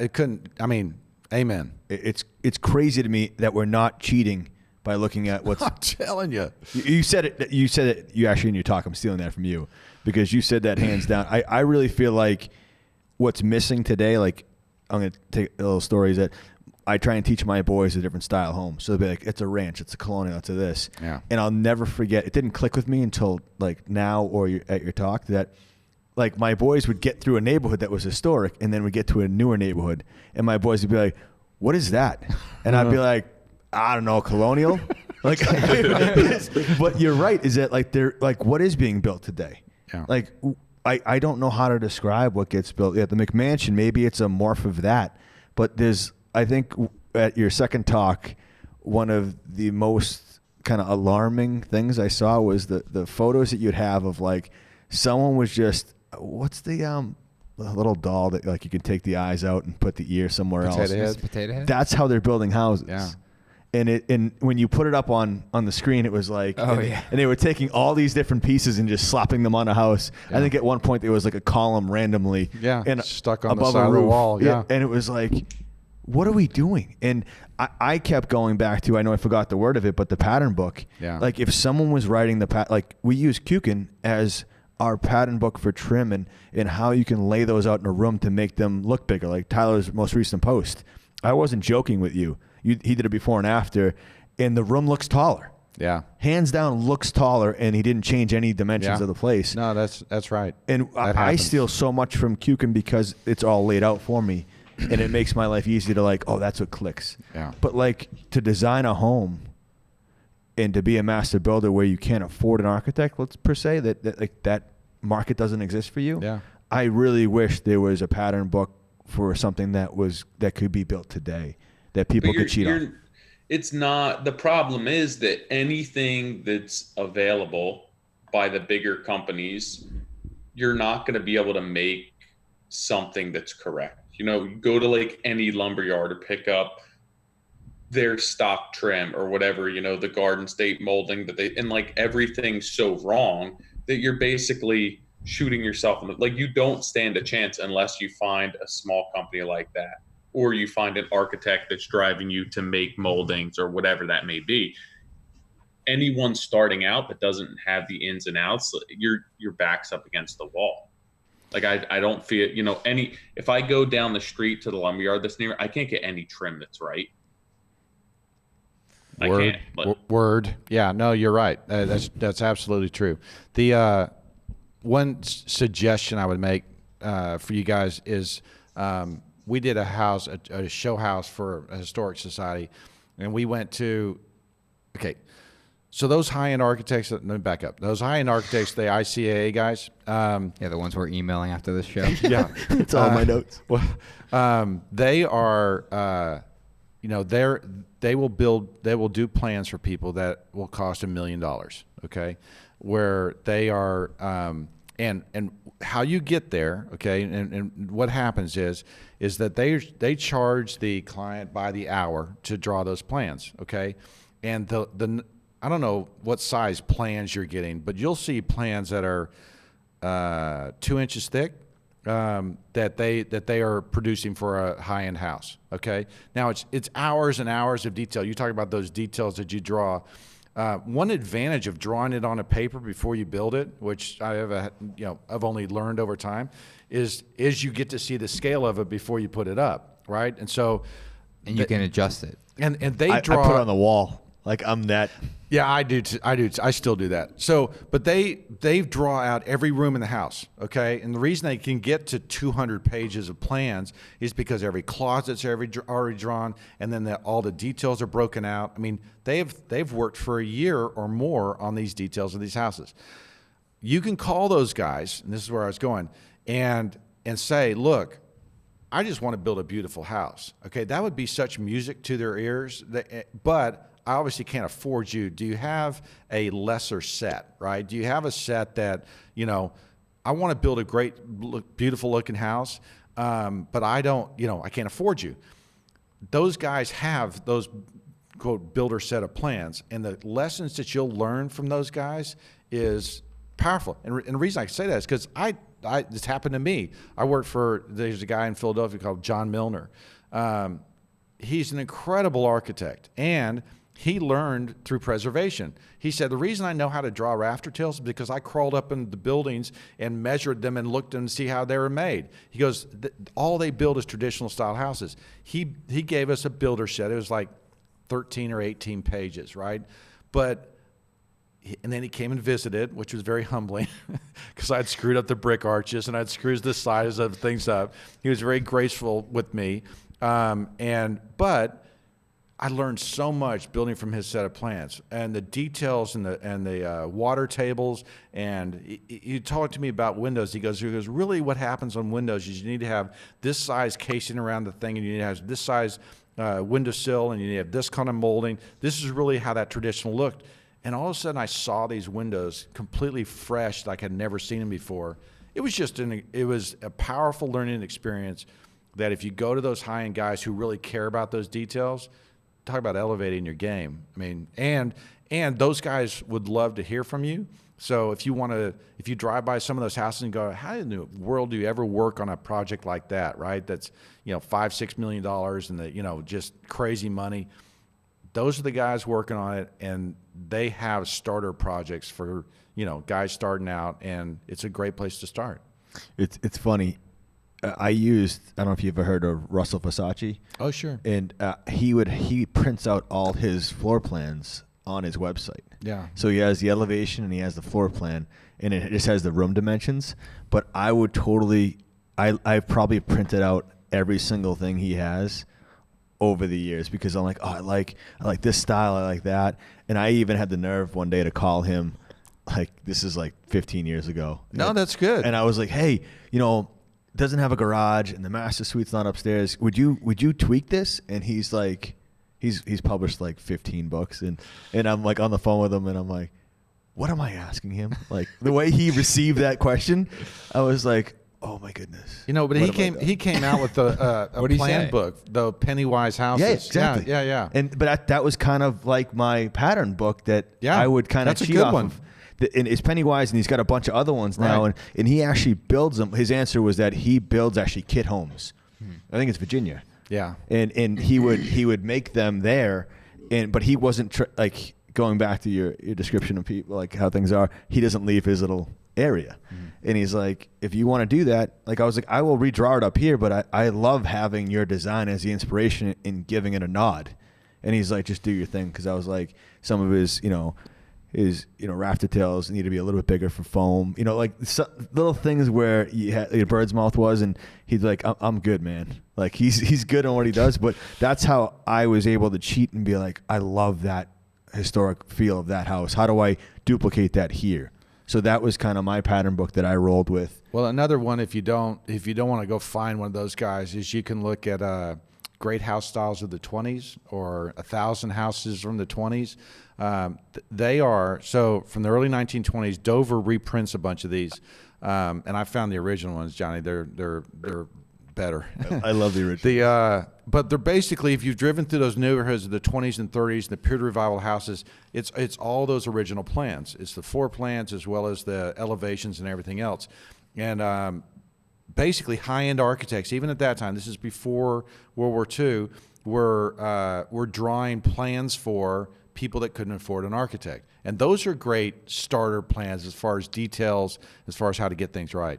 But to your point, looking at other builders to see what's right is just the worst mistake you can make. It's tough. I mean, obviously there's definitely some high-end builders that we can, strive to be like and mimic details and stuff like that. We always say Ken Vaughn and a couple others in Brooks and Hill in our area. But then after that, like that's what we're striving for. But the rest of the market, and especially like let's say Wellesley and Needham in these towns where there is a high turnover, things are getting knocked down left and right. What they're doing is, to give you an exact example, is people would look at what just sold for top dollar. The builder would then go to City Hall, pull that jacket, not care about anything else except for the fact that that house got top dollar, and then put that floor plan on their lot. And I would drive around town and I would see, I'm like, wait a minute, is that the same house that we built last year? And obviously they screwed it up because the details, they didn't tell that story like we started in the podcast, was that, hey, like the garage, most time houses didn't have garages. Right. And like we built one that was unbelievable a couple of years ago where we built the main house. It was a gambrel. Then we basically spelled the story of how the mudroom was added with shiplap, and then the garage was this, and then the third bay got added. And people fell in love with that story. Yeah. I want to say they bought it. That's where I fell in love with you. That's where I met you. It is where you met me. Is that right? Yeah. But it's just crazy if you can reproduce that story. Yeah. Because that's what we fall in love with. Most people won't buy the old home that you're restoring because they love the character, but they're freaked out by air sealing, right. Air quality, efficiencies, lack thereof, and floor plan and how style of living has changed. Yeah. And I mean, that's really where we came up with vintage, is that, Icon Bronco came around and took an old Bronco, gutted it, put every modern amenity, because I had a client once that bought a Bronco. He's not a Bronco, but he bought a CJ. And he's like, he gets it and he's like, check it out. He got it delivered and he's like, I go, it smells like oil and gasoline. It's perfect. And then like a month later, he's like, it's too bumpy. It's too this. And I'm like, dude, that is. You got to pay extra for that. That is the ambiance of it. But I realized that a lot of people, that's me. Yeah. But a lot of people are like that when it comes to a house, and that Icon did it where then they give you everything. It's all digital inside. Yeah. Why can't we do that with a house? Why can't we build that house that you'd love to have, but you're scared? We'll eliminate all the scary stuff. Well, I mean, it's that what Versace's, one of his books was the new old house. Yeah, right? I have. It's just that kind of idea. Yeah. And that's a great model. I mean, I think that's a great model. I absolutely. He had such an amazing approach to it. Yeah. He had it solved decades ago. I don't know why more people aren't cheating off of that. You had talked to, is it Sunset? I always forget the place down in Florida. Seaside, yeah. So to go back to the production, and I had asked the question, is there that happy medium? Because that is, I mean, Jason Black from Artisan Homes, Norton Clay, Commons. who is just, I forget where he was, Oklahoma? No. Not Arkansas. Was it Oklahoma? I think it was Oklahoma. Maybe the 1,000-year-old house. 1,000, home. Yeah, but they're starting to, and I think, and they all relate back to Seaside. So when did Seaside? Tyler's cat always makes a guest appearance on this podcast. So it's too cold out. So there's I don't know if I told you about this book, Suburban Nation. Did I tell you about that book? Suburban what? Suburban Nation. That is a must-read book. Suburban Nation is kind of the book that is the groundwork for how Seaside came about. Suburban Nation basically says that in new developments and in new towns, right? You'll have especially in Texas, you'll have a gated development where houses are. You'll have the industrial complex. You'll have the shopping center, and you'll have the schools, and you have to drive to get to all those different things. And road engineers get along. They say, well, if you're going to have that many cars traveling on this street, the street has to be this wide, and all of a sudden the streets grow from small and narrow to these huge wide four street wides. It's all concrete, and it's just ugly new developments.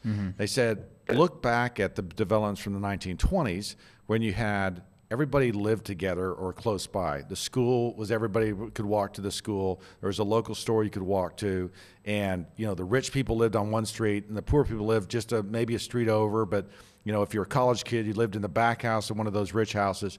There was this development and one of the things that I point about roads is that you didn't drive fast on roads because the roads were too narrow. You had to slow down, and so that was the basis for Seaside, right? That we don't have. When was this? 1985. 85. So we don't have developments like we used to do. We don't have houses like towns like this anymore. So we're going to create a new one.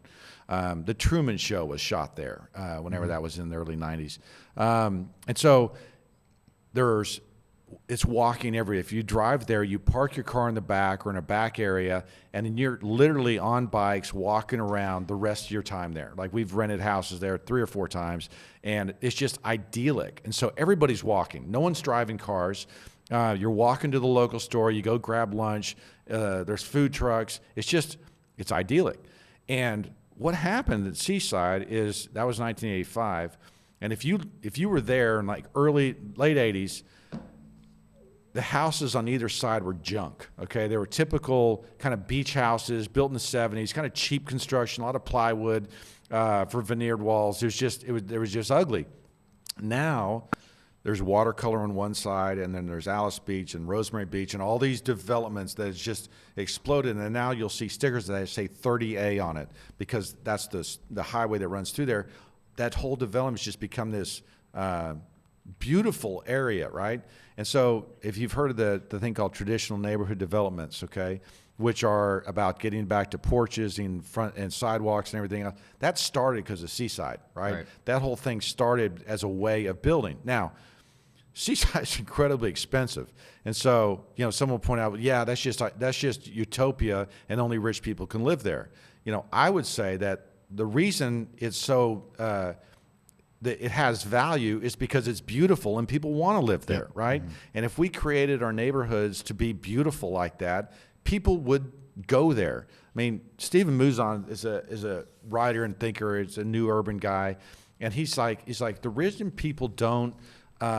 He wrote a book called The Original Green. He wrote another book called Traditional Building Details, which is an incredible book. I see Johnny writing book titles down, so I'm telling him another book title. Traditional Building Details by Stephen Mouzon has what's wrong and what's right on 2 pages, and it's really great to look at.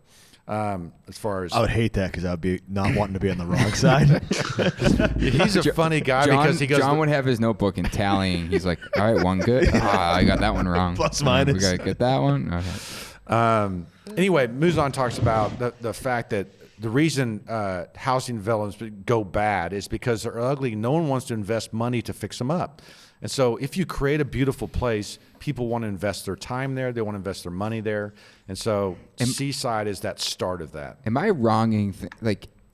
I guess I've never been, except for Norton Commons. I feel like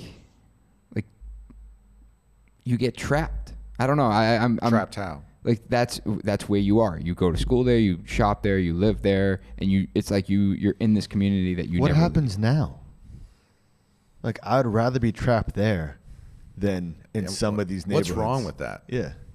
I don't know. Like, you still have to go to school. But that's just going through my head. Like I live in the city, so I like the fact that I can just walk. But you didn't live there forever. No, I live. So when you were home, when you grew up, like we drove everywhere. But I walked. I could walk to town. I could walk to my middle store, school, and I could walk to like 5 of my friends' homes. and I would love it if that came back, instead of like Uber Eats and whatever else these kids. And do. you're getting into like what is community, right? What is home? What is you know? I guess in my mind, I'm picturing it much smaller. No, but that's a good fact. Is that, like we said before? You said that things are changing. That millennials aren't getting cars. What you're saying is true. That you feel like claustrophobic. What are you thinking? Yeah, I guess. I don't know. Let's talk about restaurants. I feel like you go to the same 4 restaurants. Like, why not try the one that's on the other side of the town? But there's nothing stopping you, right? Yeah. It's not like you can't get in your car and leave the neighborhood.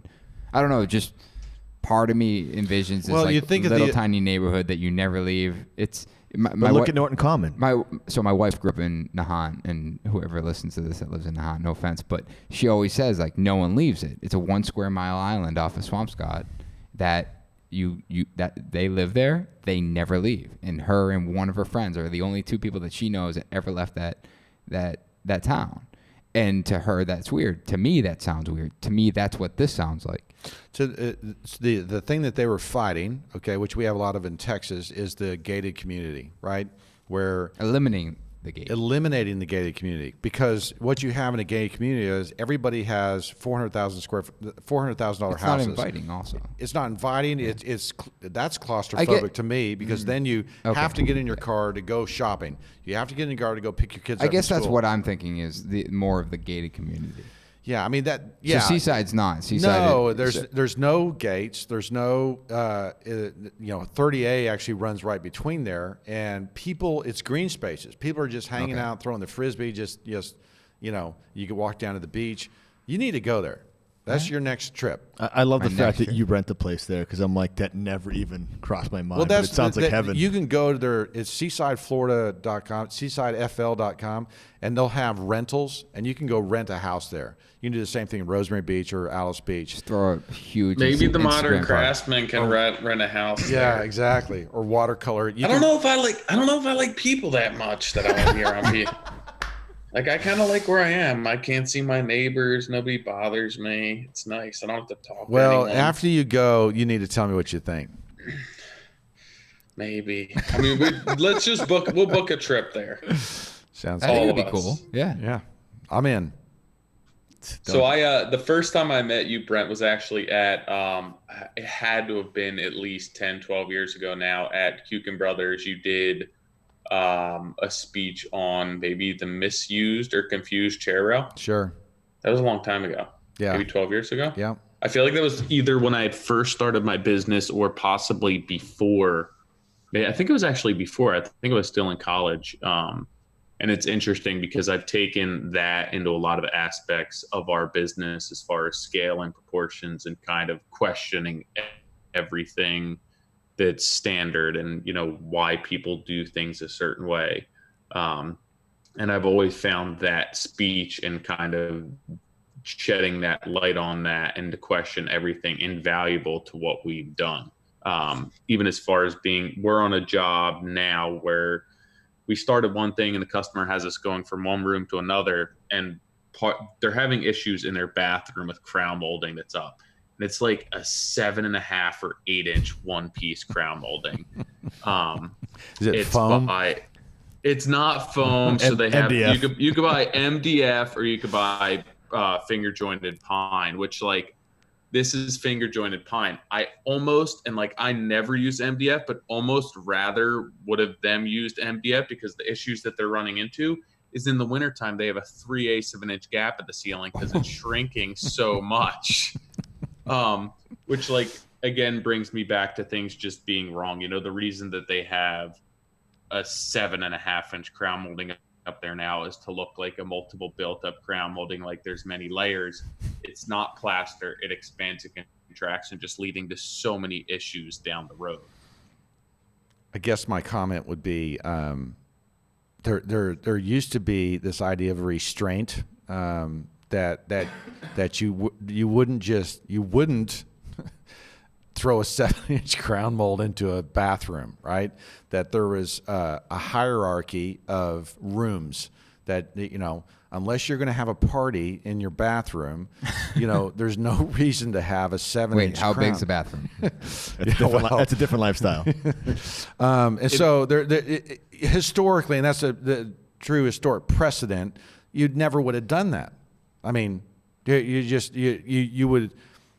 The hierarchy of moldings would be telling you where you are, right? And so in the entry hall or in an important space, you would have elevated crowns and pilasters and stuff on the wall. But as you go to bedrooms and back closets and walls, and you don't put crown up in there. And there's a anyway. So and the thing that I find builders don't have is restraint today. It's to say, I know you have the money to afford to put crown in your bathroom, but we're not going to put crown in your bathroom because we want to make sure we elevate the other space's property. Let's take that money out of there and let me build you a beautiful crown or pilasters or really elevate other areas that need to be elevated, and we're going to pull the crown out. We're not going to put crown in there. Or if it is, it's just a small little thing. So you're ripping the siding off your house, and I'm going to be ripping the crown out of my bathroom. Dude, I thought about this earlier, that if he had more time, I wouldn't invite him to my project. Like, even if you were staying for a week and you had, I got a whole day to do nothing. I'm like, yeah. John's like, I'm booked with me. Good luck. You don't ever invite anyone to your house, though. You're like, no, we don't have anyone. No, but over. even my builds, I'm excited about how we're trying to do Greek revivals and stuff like that, and I'm like, I'm close, but I'm probably not to your level of like the scaling and all that. But it doesn't matter. I mean, it's that passion that you're. I mean, the fact that you're trying to do a Greek revival, I mean, is heroic in my opinion. I'm dead serious. I'm not exaggerating. There's guys who would never even, first of all, they couldn't pronounce Greek revival, right? And to even think about trying to put that together is just, I mean, that's awesome. I loved it, and I'm on a high, and then I read one comment that someone says, "Looks like a library," and I'm like, "Dude, you didn't get it. Like, You missed it. Like every, yeah, maybe a library, but like even Wellesley Country Club, it's a huge Greek revival with the columns. I'm like, if I'm gonna build a house that goes on the corner of Cliff Road and Lowell, it should look like maybe this is the first house that was built, and maybe I'm trying to fake it, but I want to have that stature that this house sits that way, so people go, all right, maybe I need to rethink my house that's next door, not rethink the one that was just built. And it's crazy. But my note here is that I think I'm going to have Matt Sargent. We're going to sell all our drawings on our website as a pattern book. That's for everything your we've passive built. income. No, no, for people to be able to use as a resource. Like, I mean, they're not direct competition. Even if they are, I would rather see something built right in the neighboring towns or across the U.S. that is something that we've inspired. Look at this. This is already positive. Yeah, no, it's awesome. One of the things that you had at, I think it was your second talk, was it flew over my head and I loved it, but it was how you guys scale in proportion, not just door trim and window trim, but even the outside of a house. Like when you did the circles and how, like, remember that? So cool. It was like when you did a circle, it was like everything touched. Regulated Whether it was lines. like the gable end, the peak, or even, the cupola on top, it all had a rhyme or reason that wasn't just, hey, that looks right. It was like a scientific way. Yeah, we say that. I try to say that all the time. It's like, I want you to walk in the room and just, it should feel right. Yeah. And you had said that up there, and I'm That looking at him proved like, it. yeah, that looks good. And all of a sudden you put the line drawing over it. It's like, because I drew a circle and all these triangles and they all line up. And I'm like, okay. I'm like that. The book you need to read is Jonathan Hale. Jonathan Hale wrote a book called The Old Way of Seeing. And it's all about basically what I was talking about there is regulating lines. That Speaking of library, by the way, historically, regulating lines were things that tied together a house that you couldn't really see, but you could see in the composition when it was laid over that these circles and squares and triangles and square roots and things like that all worked and harmonized the house. So you sit there and go, I don't know why I like this so much, but I really like it's really appealing to me. These regulating lines are pulling those pieces and parts together to help you make sense. John put a door in on a house years ago, and Matt, the stair guy, was like, hey, I'm just gonna rip that photo off Instagram, and he lays it in CAD and he starts drawing these lines through it. And he's like, hey, like, someone made a comment on how great the door looked. And he's like, let me tell you why it looks so great. And he starts drawing these lines and triangles and relating it. And I'm like, what is going on? What? Well, and Matt just understands that. Like, he closes, he looks up and just like, he understands how all of that works. Yeah, a good stair builder really sees geometry really well. And so it doesn't surprise me he sees that. But once you've done it a few times, it's something we can learn. Absolutely, and it's something you probably already innately know. The fact that you did it, right, means that you already are getting it. That was just luck. I was going to say, John's going to claim luck. It's okay to be lucky. It's okay to be lucky, right? Sometimes being lucky is better than being good, So, it's just it is. It's just so if you did that, then it means that you're starting to pull those things together, and you're developing an eye for what works and what doesn't, which is right. That's good stuff. I want to do it more and prove to myself that we're on the same, like the right path.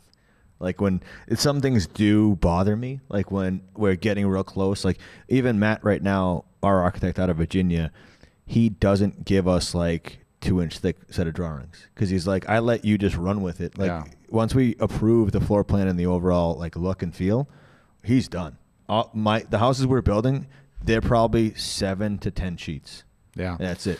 And you need to work. I would encourage you to work with other architects, right? Yeah. Just guys like when I was telling you about Milner drawing those windows. He said to me, "Now windows are really important." He goes, "We're going to need to really see we use Marvin windows on a production house." And he goes, "We're going to really need to see Marvin windows and really make sure they get the." And he was concerned about the individual pane, and he wanted that proportion of that pane to the whole window to work right, and so. It was a learning thing for me. It was like, I guess I need to pay more attention to that. And you learn and pick things up from these guys. And anyway, it's just good stuff. It's just we're always trying to get better, right? And that's what feeds us. It's not the money. It's just improving in that. I mean, Nick, you did ask a good question before. It's like, when you're doing all that struggle. Actually, you didn't ask it. I thought about it when you were asking it. Was that actually it was my idea? Sorry, yes. I'm sorry. I just made that. Nick's got too much credit. Let me take this one back. No. You asked like when you were going through all that struggle. I guess the question I wanted to hear was, what were you aiming for those clients? Like a lot of us struggle at finding that right client. Or like now, social media, we can use that as this thing that says, hey, a lot of my clients come through social media. But like Nick and I talk about, there's a whole level of clientele that don't even know what social media is. They're not going to get to know us there. Like, how do we get to that? How do you jump to that point? Like, if you were to look back at your career, was there a point where you should have jumped over that, stream instead of like, that's too far, I'm not going to make it? Yeah, I mean, I did work for Barbra Streisand one time, and they. Nick just looked up. I was not ready for her. Okay, and so I use that example because it made when I left. I went out there. I was consulting with her, helping her with her moldings, helping her with a bunch of stuff, and it was clear kind of after a day and a half. And she's incredibly intense. I was like, I'm not able to feed her the information I think I should know, that I think what she's asking, and I wasn't ready. And I've given you all these books to read and things like that because what you want to do, and the position you want to be in is be ready when that client comes along, because I figure you only get a chance every other year to hit one of those clients that can take you to the next level. Right, that puts trust in you in the community, that this guy can handle $2 million, $5 million, $10 million job, and you go in jumps, right? We were working at the $100,000. That was a big job. Then a $500,000. Oh, that was a big job. Now it's $5 million, $10 million. Those are big jobs. And those guys I was telling you about in Dallas, $30 million jobs, right? You jump like that, and you've got to be ready for that, and be able to perform when that happens. I mean, risk averse, Nick. You're high on that, and you're comfortable with taking that risk. Like I've had guys text me and hit me up through DMs. It's like, hey, I got the opportunity that it's a huge job, and they're like, I don't know if I should do that. And it's like, I have a hard time because I don't know if when I was in the position from going from a 2,000 square foot renovation to a 6,000 square foot house, I just did it. Like I did too. I will put whatever time that has to go into it to make it reality. Like Nick, you said your dad was never worried about you being successful because you'd always make ends meet. Mm-hmm. It's the same thing. So when someone calls or DMs about that, it's like, it's tough to be able to say, hey, you just got to have it. Yeah, it's hard. Well, it's hard to say because you just do it. But that's what I'm talking about. You need to be ready both professionally, right? And you've got to have your systems in place, right? And the mistakes I would make with those clients, I would say, yeah, no, we'll do it. Well, whatever you need, And I would throw out the stuff I knew that I had to charge a certain percentage, that I had to get paid for my supervision, that I had to get because I wanted that job so bad. I wasn't ready. Mm-hmm. Now you go and you go, look, this is the deal. I've been doing this long. I don't need to practice, right? Here's the way this is going to work. We're either going to work together or not. And you do get those opportunities, but it sounds like you had your systems and you were ready to do that. And I'm telling you that if you have your systems in place, that's one piece of being ready. You also have to have the design piece in there so that you can bring value to that team. It's so crazy that when you're saying that, I looked at the same approach when I was a carpenter. Is that, as being a carpenter and going into becoming like maybe a small GC, mm-hmm. that when I'm running my own stuff and I was, early 20s, I had to know everything. So I did HVAC, did a little bit of plumbing, right. Read every electrical book, wired, stuff on the side. It hasn't changed. You're just reiterating the fact that every step I took, so the journeyman or the master carpenters would take me serious, I have to do the same thing again for clients now. That's exactly right. Or architects. Is that it's not that I'm going to be ready, but I want to have the knowledge and be like, that's why I have my wife gives me every magazine that I subscribe to at the end of every month to be like, what are we doing with these? But that's why I was getting those, is because I wanted to know more about it. And that's probably why I ran down the Russell Versace kind of lane. But I guess it's refreshing to know that it doesn't change, but it was the same tactic we took when we were younger and carpenters. You got questions? No, I got a little bad news. Oh. We're going to have to continue this conversation off air, because a little reminder, we're at the North Bennett Street School here in Boston. The legendary school. Yeah. The first trade school. Oldest still operating trade school in the country. Right in the heart of the city. Pretty amazing. North End. Yeah, it's a great place. And Brent got us a pretty snazzy conference room to record in, but we had a hard stop. They were like, hey, we locked the gate. And I thought you were going to talk about parking. Well, yeah, I parked my truck behind that gate. But we have a couple of reviews from this week. I know you guys like when we read them, but you're going to have to listen to a couple of things between the reviews. So we'll start with one. Wow, Boston accent came out. You hear that? Big time. That. Love the podcast. Can't wait to listen to it every Monday. I like how you guys discuss the different ways you can run your business, from the owner doing the work to the owner who takes off the bags and just focuses on more of the business side and managing guys and jobs. As I am an 18-year-old sorting my business, it is very helpful to me, as it makes me think about where I want my business to go and how to get there. Thanks for everything you guys do for the industry. I loved podcast episode 91. Had lots of laughs. From Chris. Before I get into my next one, I want to talk a little bit about Kuiken Brothers. They are a sponsor for this podcast episode. Nice. Their classical molding collection. They have 70 profiles that, Brent, you helped with, right? I did. What was your involvement with that? They wanted a traditional line of moldings because they realized that they weren't meeting that piece of the market. So I went out there and how'd they get in touch with you though? Well, I designed a line of moldings for Windsor Mill. Windsor One, their molding collection was something we did and put it together based on historic precedent. That's where I live. That's my lane, and so I helped them put together a package of moldings that would work for a national market. And Kuiken then called and said, "Help us do a line." And so went into their market, said, "We need to know." What your housing stock is, what style of houses you have, what age of houses you have, and where are we trying to land in the market? Where are the holes? Mm-hmm. And we talked about how bad molding catalogs can be, where you just can't get a good crown. And so it was basically going back and looking at traditional profiles and saying we're going to build these based on this historic precedent. So. There's great historic precedent. There's good lines to those. There's crisp and clean lines, and so that's how I helped them. It's funny that you said that you looked at their market because that molding line is now being shipped across U.S. So their market had a little piece to do with that, but now I know they're shipping up to John in Boston. Every project we have. Yeah, we buy it. Tyler, you're relatively local. Yeah, I'm close to their market. Yeah. Telich. I mean, they ship all over. Right.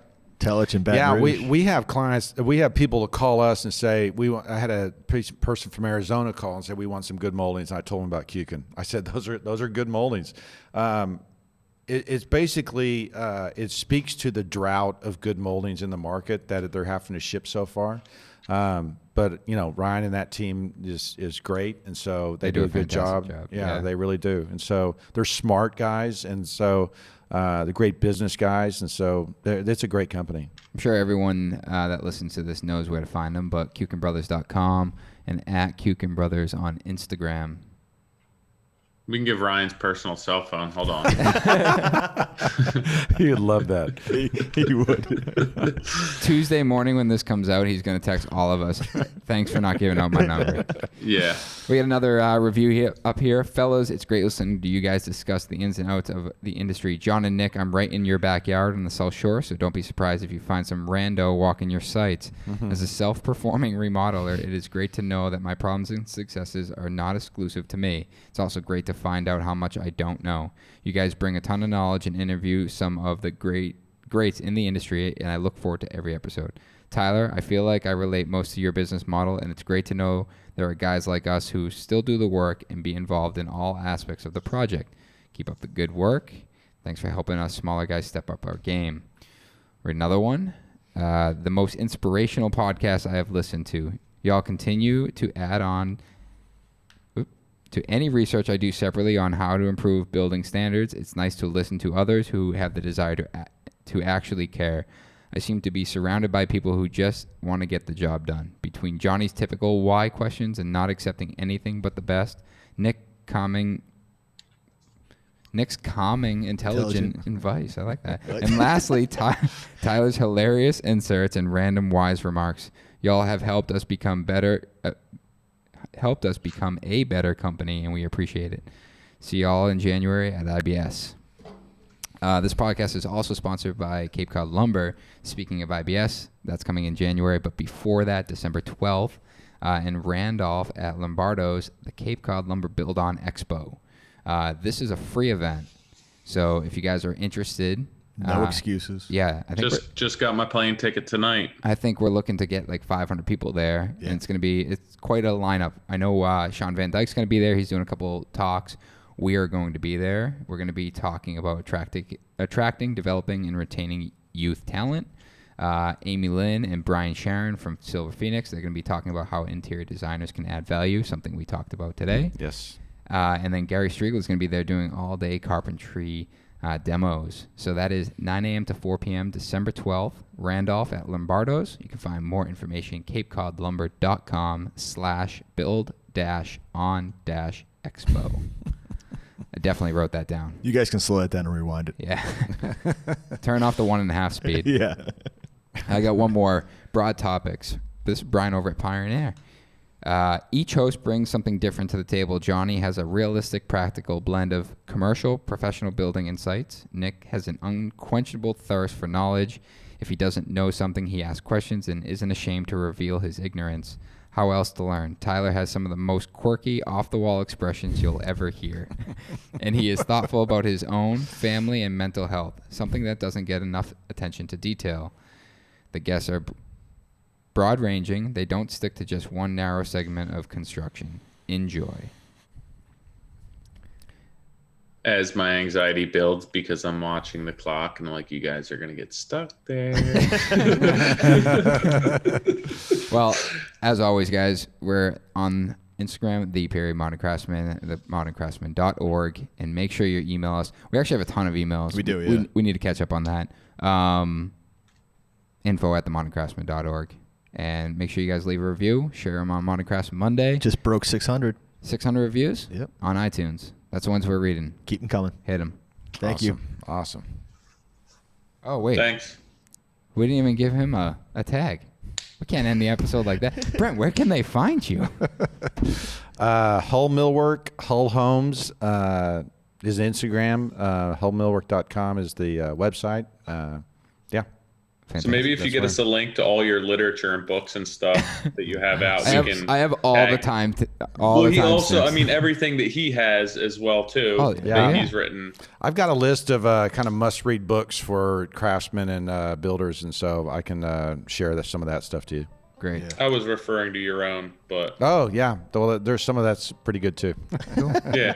So we can get a list of that to add on to it as well. Perfect. Thank you. And lastly, another big thanks to the North Bennett School for letting us use their conference room and not locking my truck in the parking lot. Take care, guys.